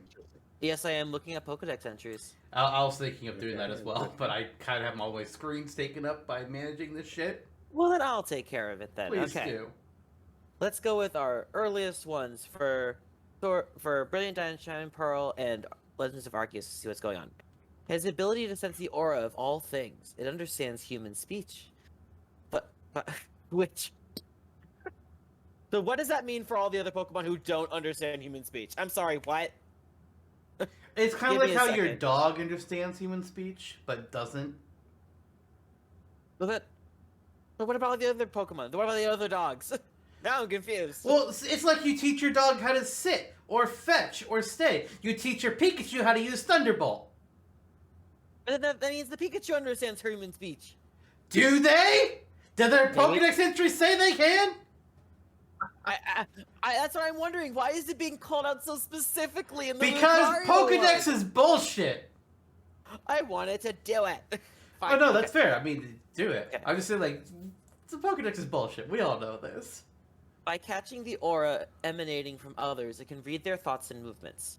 A most gallant-looking creature, it emits energy waves and controls them with precision, using them to sense even faraway beings. I have given the name Aura to this Pokemon, to this power. Okay. That's Oh, this making me perceived- lean Ravenclaw, honestly. I know, right? I'm looking through more of these, the precision side of it, the idea of like feeling it. I don't know. It doesn't perceive auras, but it also gain the power to control them and place them in battle. They can detect the species of a living being. They can detect the species of a living being and its emotions from over half a mile away. They control auras and hunt their prey in packs. It concentrates its mental energy, and fires off mysterious waves with auras, which can crush boulders and large sizes to dust. Lucario reads its opponent's feelings with its auras.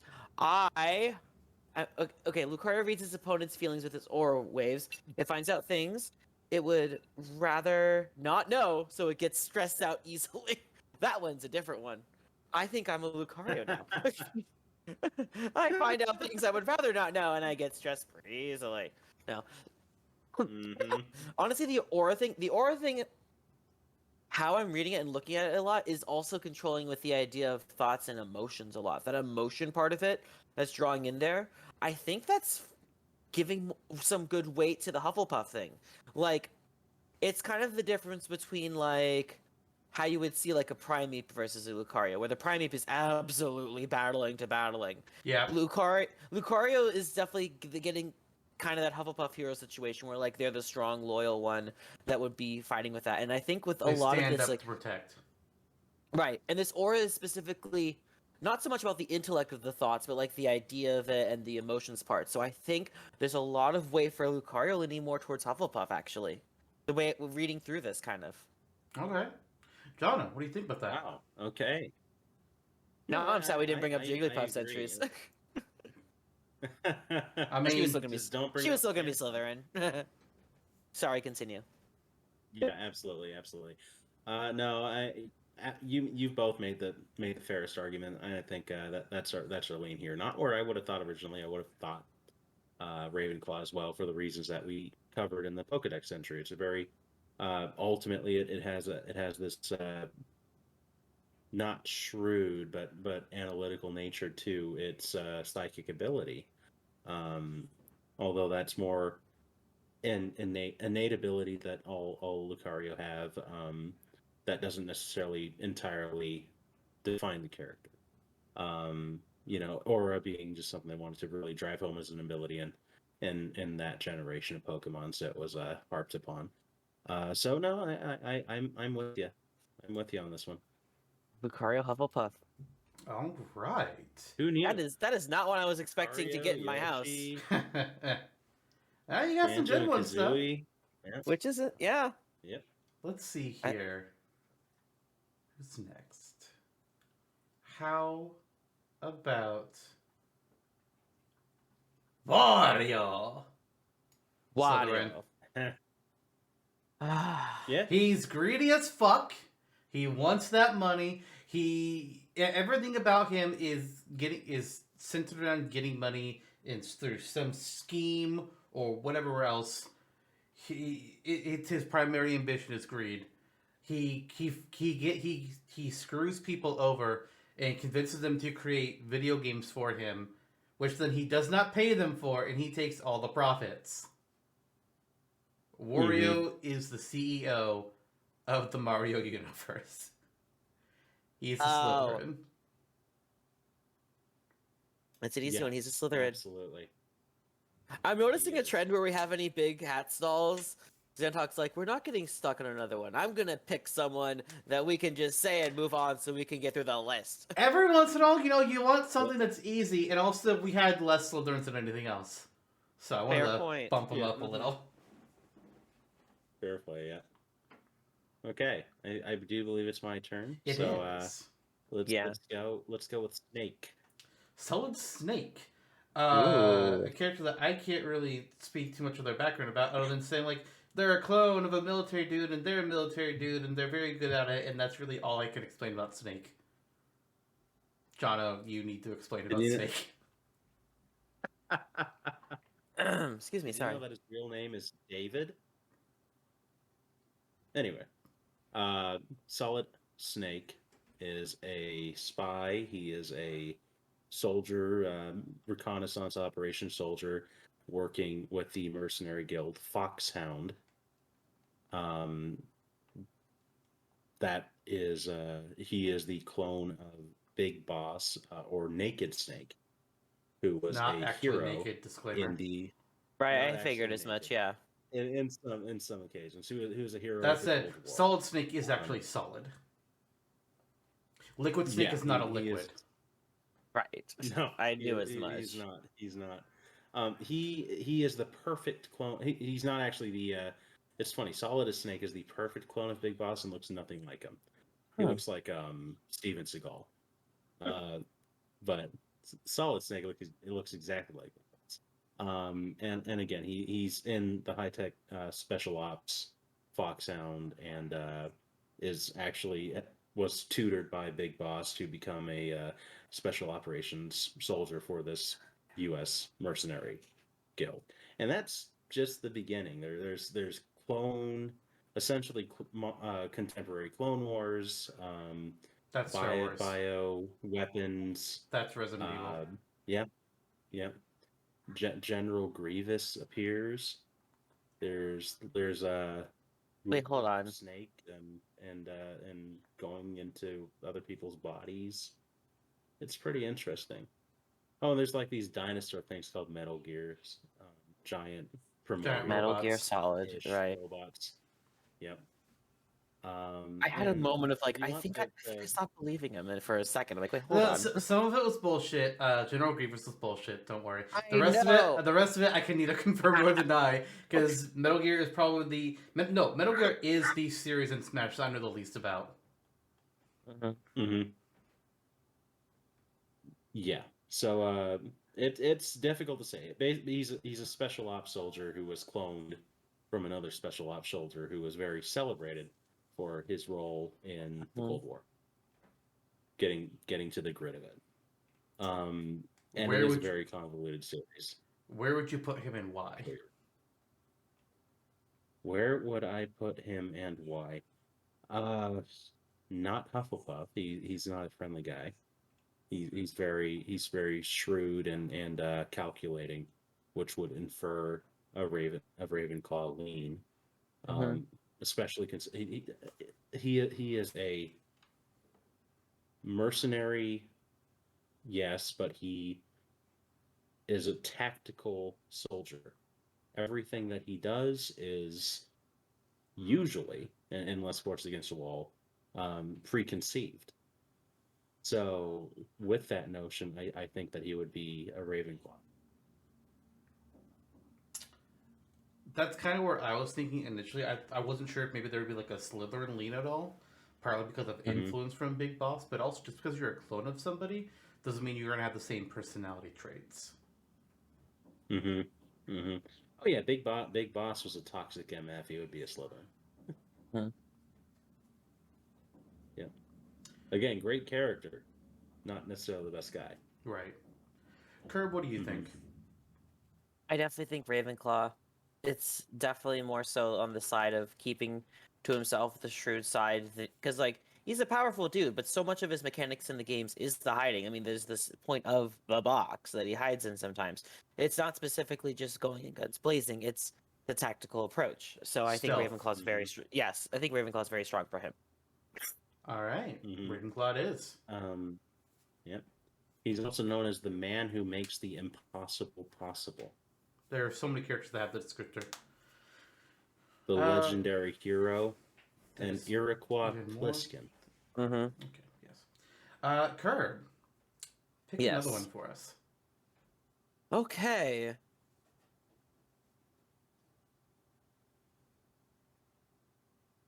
I'm just looking at stuff. Give me a moment.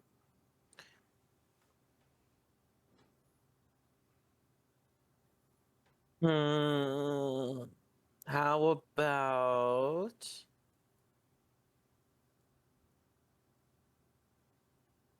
Palutena? Palutena, alright. Goddess of light in the Kid Icarus world. Ruler of Skyworld. She once ruled it alongside Medusa until Medusa was like, man, I fucking hate humans. They suck. Can't we get rid of them? And Palutena's just like, bitch, what? I curse you and I banish you to the underworld. So, a little bit of nastiness there, but Medusa was kind of asking for it. But considering Goddess of Light, she's all about protecting humanity, which is not being possessed, that is. And just helping to save humans against any force that's come to threaten them, be they the forces of nature, the underworld, or an alien invasion itself. She feels like a Hufflepuff to me. A very easy Hufflepuff, I think. Okay. Sure. She's also quite headstrong, and I would think there's an egotistical streak. She is the only character in Smash that pole dances. That is true. At least pole dances in Smash. I would not be surprised if Bayonetta did in her universe. Oh my. Look at that outfit. Or Villager. I mean, Yeah.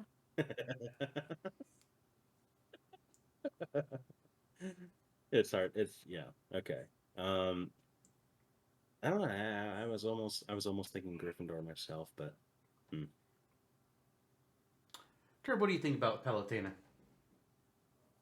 Well, this is yet another game that I kind of know only like a surface level kind of thing for it. So, I mean, from what it sounded like and how it is, I could see the Hufflepuff side more than anything, probably. All right. All right. Let's slot her into Hufflepuff then. Okay. Okay. There you go. Let's see here. I got the next pick. I'm gonna go with.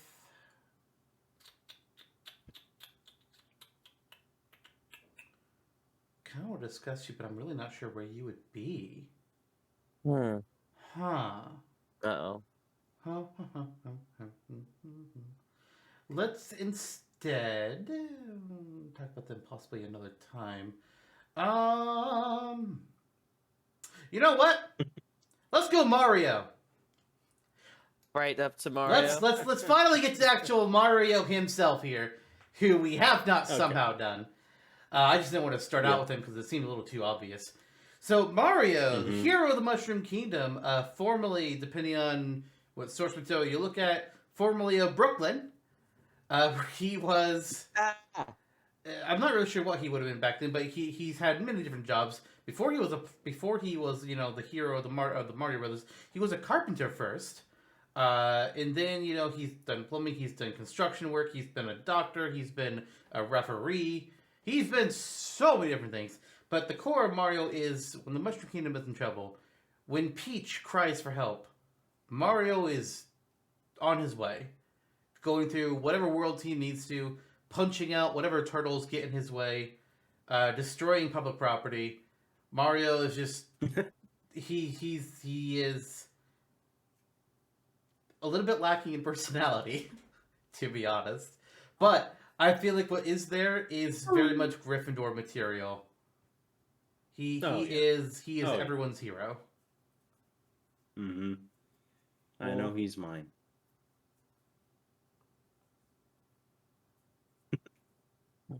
I'm with you. I mean, there's nothing much more to say. It's something I've been mulling over at the top of my head since the beginning. I'm like, okay, we're gonna do Mario at some point, and foregone conclusion. Yeah, it's pretty hard to not put him in Gryffindor, of course. All right.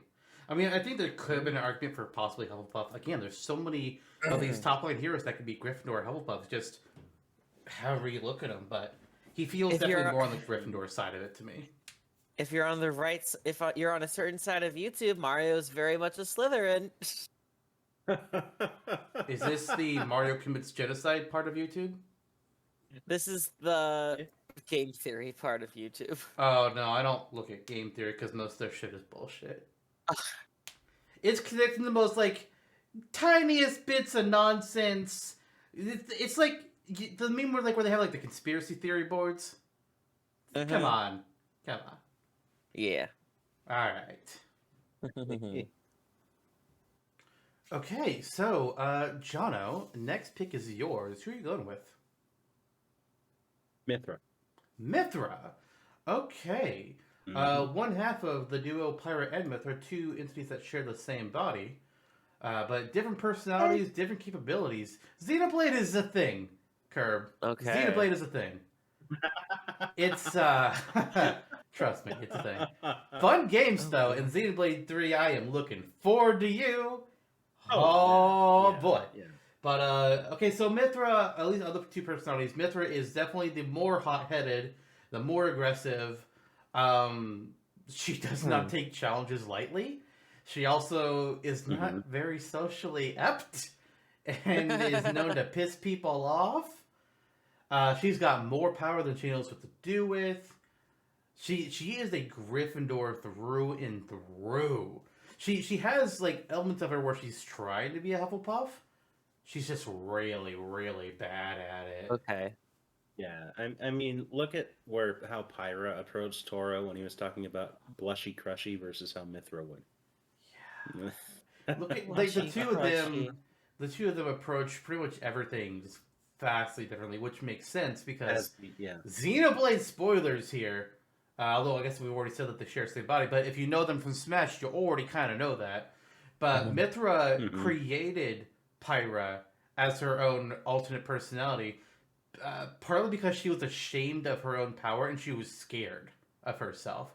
So she created Pyra, limiting her own power, and also just like, people don't like these traits of me, so I'm going to create this other side of me that has these other traits and not the traits that make me me. She's honestly a very sad character when you really get into her. Wow. Yeah. Xenoblade's nuts. But Mithra as herself, theories. she's definitely a Gryffindor as far as I'm concerned. I agree. Okay. Fun characters, want to throw her out there. Yeah. I was wondering if any of us would go with her or Pyra. Curb? Okay. That's wild. That's how it is. Like that kind of the forethought for like thinking to split is like that's wild because that's so much of her is Gryffindor, but like having that kind of like the forethought, the decision to make that is like that doesn't feel Gryffindor. Like I still think she is, but that's like such an interesting way of thinking about it. It's like it's a panic response in a way. Traumatic events happened, and she, in a way, couldn't deal with it as herself. She locked her own self in her mind and let somebody else take over. Very tragic. The back Xenoblade the Torna the Golden Country is a tragic game. I was gonna say even worse than what we're talking about now. So yeah, I'm barely scratching the surface because I don't want to say too much. Fuck. It's good. Yeah, it's good. Wow. All right. Well, Curb, like an opera. Who are you picking? Ooh, I want to pick. I'm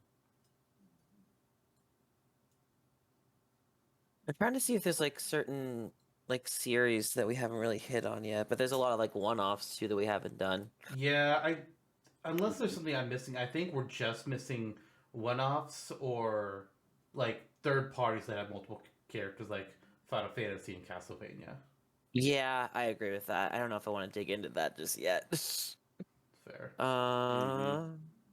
I think that we should now talk about, because I think we're gonna cover some at another time, and I'm thinking that I want to I think there's some oddballs we could throw in for later ones. Mhm. So I would like to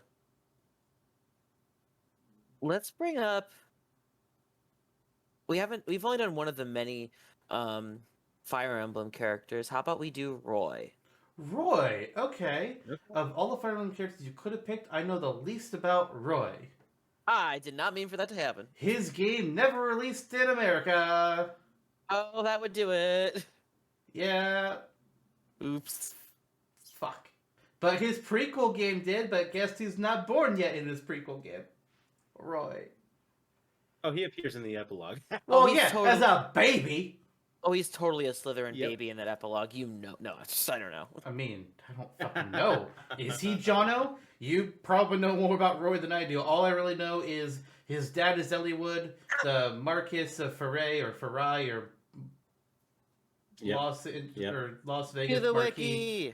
wiki. His mom may or may not be a dragon, depending on who you pair Elliewood up with in the end. Interesting. His sword is Yeah. on fire, and he's definitely in love with a girl that can create fire. Mm-hmm. Mm-hmm. But don't tell Hector.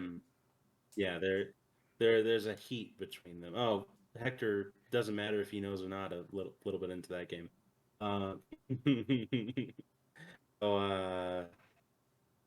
Yeah. Ooh. I mean, you kind of hit the nail on the head. The funny thing is that Blazing Sword, the prequel game to Roy's game, the first to officially hit the market in the Americas, in the West, anywhere outside of Japan,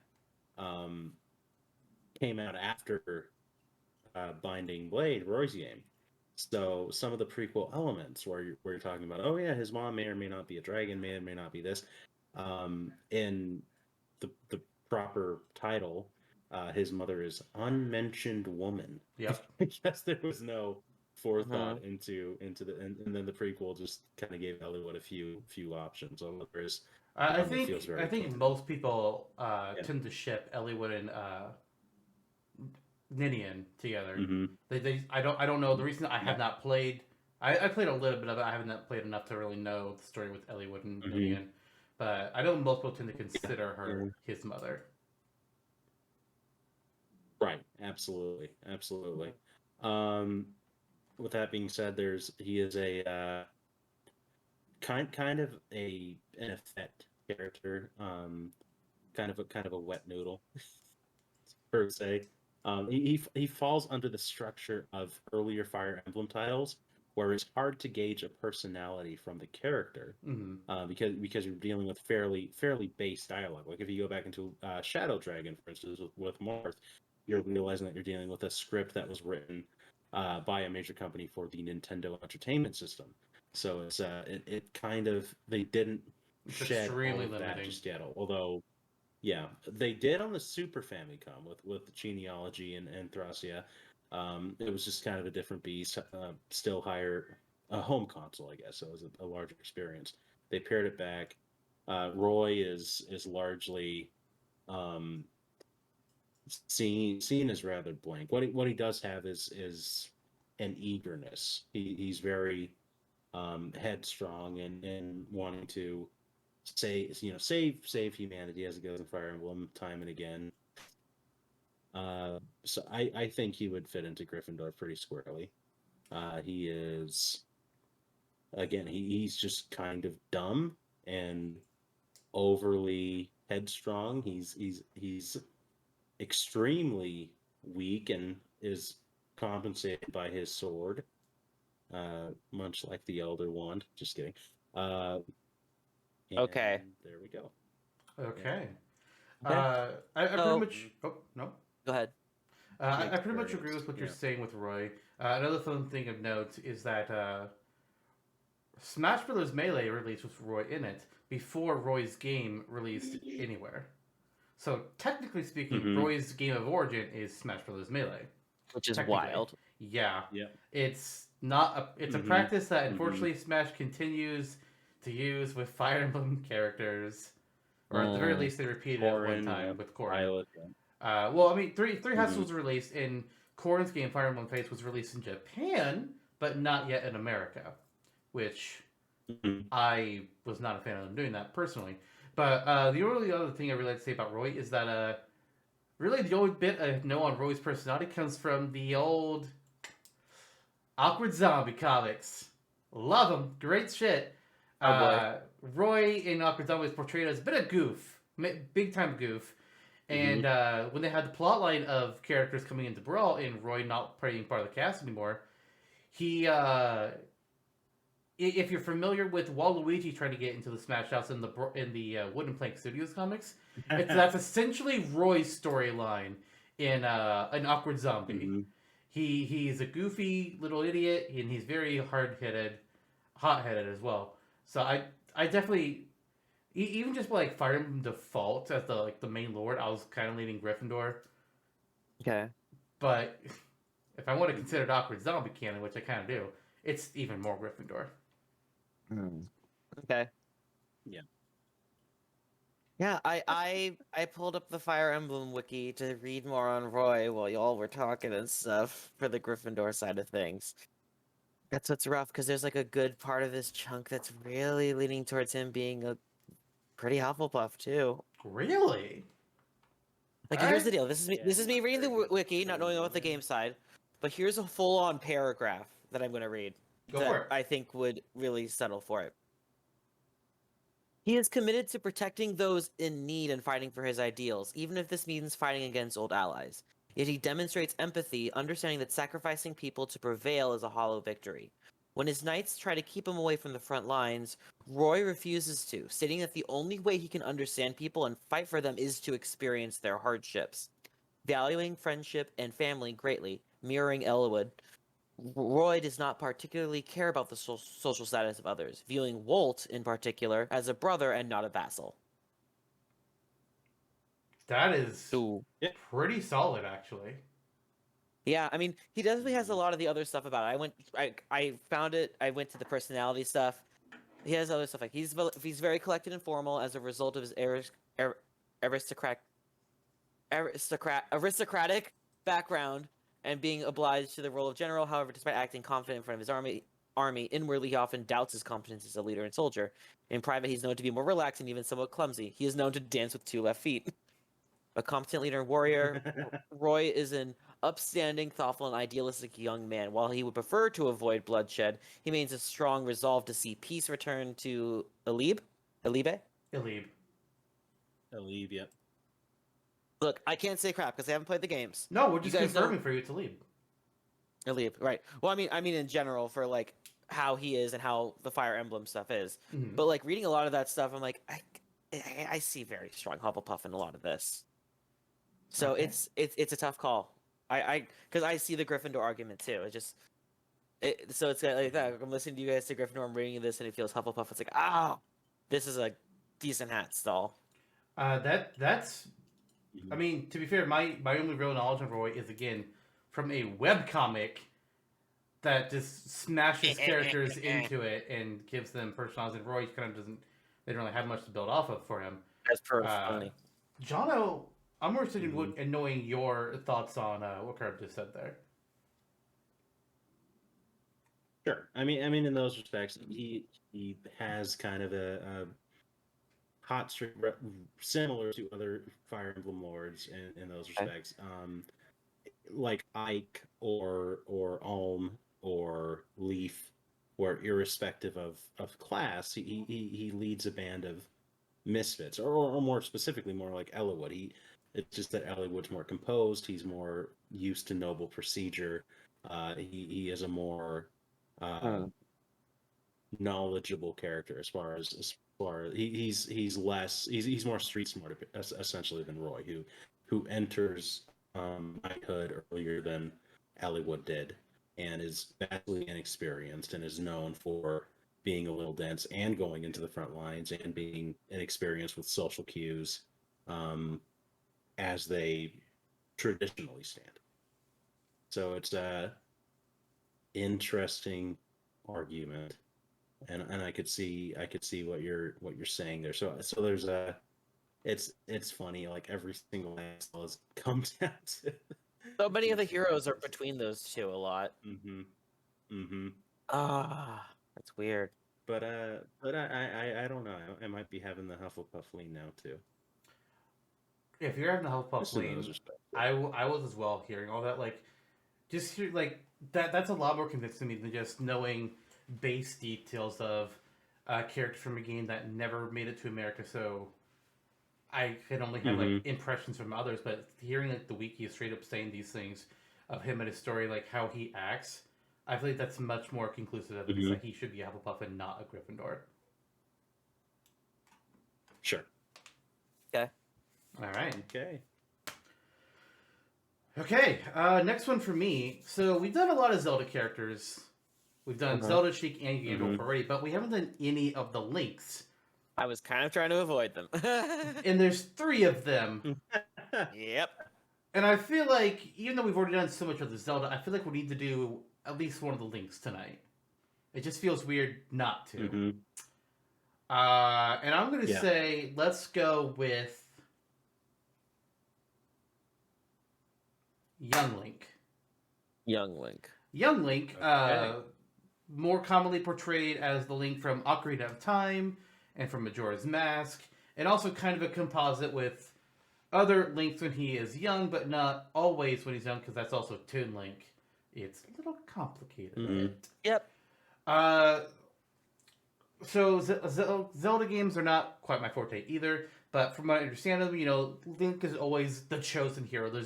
Anytime darkness is on the rise, a Link is always found.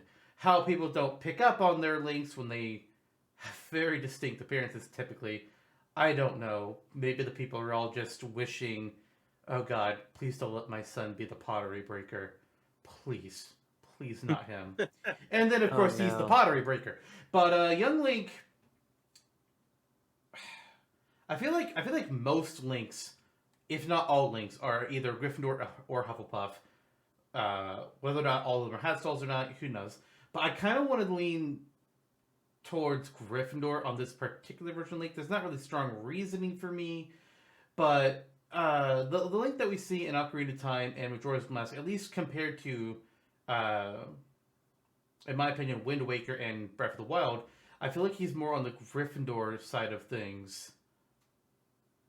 Because he doesn't have a sister that he's going to save. He doesn't have a princess that he has to go rescue because apparently there's a demon that's been around for 1,000 years and it's time to get out of your nap. From my remembrance of the beginnings of his games, which I could be completely wrong here, it's more about I'm going on an adventure and you're not stopping me. And then, he ends up saving a lot of things along the way. But he seems more like the adventurer, at least in comparison to the Link that we have from Breath of the Wild, which is kind of like what normal Link and now in current Smashes be just off of, and Toon Link from Wind Waker. Sure. I think as far as Links go, the hero of time might fit the archetype of a legendary fabled hero the easiest. In those respects, or Ocarina of Time feels very akin to a traditional fairy tale, where an adventure sets off. Navi the fairy sees him. It's like, let's go to the Great Deku Tree. It's like, okay, wow, the Great Deku Tree's dying because of malice from Ganondorf, or what? So let's go do that thing, even though I'm 10 years old. Yep. The end. Yeah. Yeah. Mm-hmm. So that's my lean too. I'm gonna lean more Gryffindor too. All right. It feels that way. A lot of the children would have a lot of children's stuff. I'm having flashbacks to Simba wanting to go to where the shadows are in the beginning of Lion King, and it's that kind of brashness. You haven't figured out that the things are hurting you in the world yet. So that with that kind of attitude, I'm like, yeah, it's very Gryffindor. Oh man. Yeah, and he has a lot of friends too, and whatnot. But they are prescriptive to the adventure he has chosen to go on. He meets them because of something that he did of his own volition. All right. Right. With that, we've gone a little bit over our typical time slot here, but just to balance things out, let's go ahead and do one more round of characters each from each, so we'll get to pick one more, and then we will go ahead and close this episode out. So, Jonno, who are you ending us off with tonight? Who's your final pick? One more Ultimate DLC character I think is up my sleeve for my final pick tonight, or this morning, or whenever you're listening. Super cast for the spoilers. We just kind of record at night most of the time. With that being said, we're gonna go for Steve. Steve. Going for Steve. Minecraft Steve, a character that many thought was stupid, and some still think is stupid and shouldn't be in the game. But I was just like, yeah. So Steve from Minecraft. Fuck. Talk about blank character slates. You arrive in a world, and it could look like many different things. And you were told, do whatever you want. Build a house. Dig a tunnel. Fight off monsters. Slay the Ender Dragon. Visit alternate dimensions. Steve is... I don't know. Wear a skin that turns you into Wario. You know what? No, I know what Steve is. Steve is a Gryffindor. Steve goes out into this wild world that's just randomly created. He's just like, I am going to conquer this world. And conquer could mean I'm going to build an amazing city, and I'm just going to, like, do crazy shit. Actually, is Steve a Slytherin? Changing my mind, Steve is a Slytherin! So, Steve is going into this other world. He's just like, I am going to make this world mine. And that could mean he makes an entire city. It could mean he slays all the monsters and effectively becomes the ruler of the world. He defeats dragons. He can take over an entire village. Seriously. Yeah. And just, like, make it his. He can... completely terraform a planet and make it in his own image, and he does whatever he wants because it's what he wants, and nobody can stop him because even when he dies, he just immediately comes back to life. Steve's a Slytherin. Oh my gosh. That's my pitch, and I'm sticking to it. Oh my god. Yeah, what about the time it blew up Mario, too? Hey, Mario was getting in his way of his ambitions. He's like, this is my cave, bitch. Yeah. What the fuck are you doing here? Get out. Curb? No, let's roll with it. Let's roll with it. Oh my god. I honestly was thinking Slytherin too. Go ahead. You go ahead. You say your first, Jonno. Oh no, I'm good. We're done. It's Slytherin. Yeah, I don't know what it was. Something about him, like, it's just him on his own. He's doing what he's doing for himself kind of thing. Yeah. And there's a lot of ambition in Minecraft for a lot of the things you're trying to achieve. Yeah. So, like, in the middle of my Gryffindor pitch, I was thinking about, like, people who make these crazy builds, like, people who rebuild entire worlds and maps inside of Minecraft. Whether it's Hogwarts Castle or the entire map of Westeros from Game of Thrones. Yep. People go crazy with trying to make these amazing structures. It's like, you gotta have ambition to do that. Wait a minute. Oh my god. Steve's a Slytherin. Wild. Yeah. There we go. That's insane. And you know what? In Wooden Plank Studios, Steve is also put in the villains gang, so I'm just gonna put that out there. It's because he can just mine gold from nowhere, and they're just like, holy shit, you can mine gold? Bro, you're one of us. One of us. Oh, one of us. That's awesome. All right, Curb. Okay. Who's your final pick for tonight?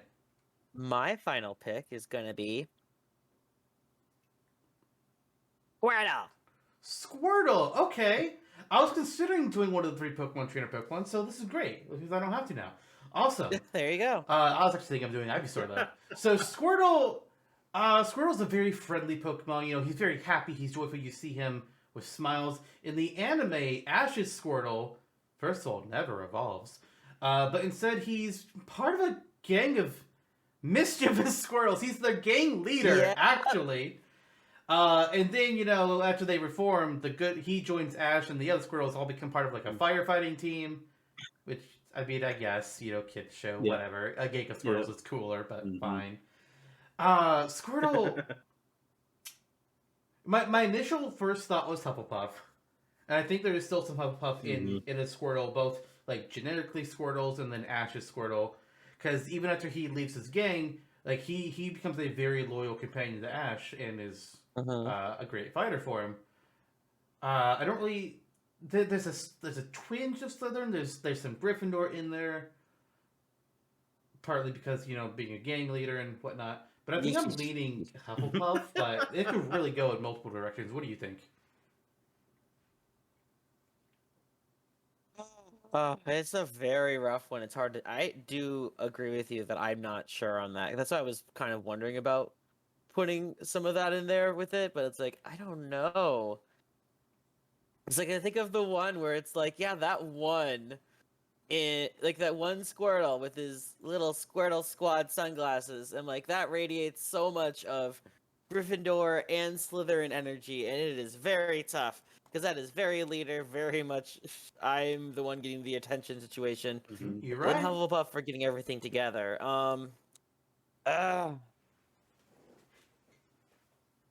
I think that's the interesting one because a lot of times with a lot of the ones that were considered Ash's Pokemon are going to be ones that like very much fall into the we're all friends and we're going to do this together kind of thing. And I think Squirtle's one of the big ones that can do that too. The Squirtle is wild because I think Squirtle's like the biggest Hatsall in the sense that it really, of all the ones we talked about, I see enough arguments for almost all the houses at this point. For even all Ravenclaw. Even Ravenclaw a little bit, yeah. Okay, all right. Maybe I don't know. Like I'm trying to think of like if any of Ash's Pokemon were like the wise one of the ones trying to like not get them to fight or something. That might be the Bulbasaur, but I don't know. I mean, I was definitely feeling that Bulbasaur would be in Puffs, considering you meet him and he's like, "I'm protecting these people. What the fuck do you want? I'm trying to keep them safe." True. He's very much the mediator of Ash's team. That's true. But we'll get to that with Ivysaur, because the thing is, Ash never owned an Ivysaur, so. He did not. So this is someone else. We'll deal with that later. I mean, technically speaking, none of these are the anime incarnations. But the Pokemon side of Smash is very much influenced by the anime. Not in all respects, but very much influenced by the anime. The Bulbapedia! Look up the Pokédex. See what it says. I want to see about we can do that, but I also I went to the personalities and characteristics of Ash's Squirtle specifically. Oh, fair enough. So, let's see what else we can do here. The problem is I'm trying to just do Squirtle on the side too for Pokedex entries, but we can do that in a second. So, Squirtle is one of Ash's most trustworthy Pokemon, but it is by no means perfect. Fair. Compared especially with its closest friend, the very serious Bulbasaur, it comes across as immature and mischievous, partially during its time with the Squirtle Squad, where it led the gang to commit various pranks and other acts. And how it embarrassed itself trying to intimidate a Snubble in Pikachu's vacation. However, considerably in his behavior when it reunited with the squad later on had a noticeable difference. Although very loyal to Ash after allowing him to save his life, it was somewhat cynical at times. This is best demonstrated during the events of the Pokemon Shipwreck, where, while searching for the trainers, Squirtle briefly speculated that their trainers may have been eaten by the local wildlife. Theoretically possible. Mature or not, Squirtle is a born leader and prefers to wear his signature dark sunglasses when faced with tough situations. It donned them while investigating Jigglypuff's presence on an island in his Team Wartortle to prove itself after his firefighting spirit hurt by his inability to put out the fire that Team Wartortle had extinguished. There's a lot of pride going on with it about trying to be. I feel like you just convinced me on Gryffindor. I think so too.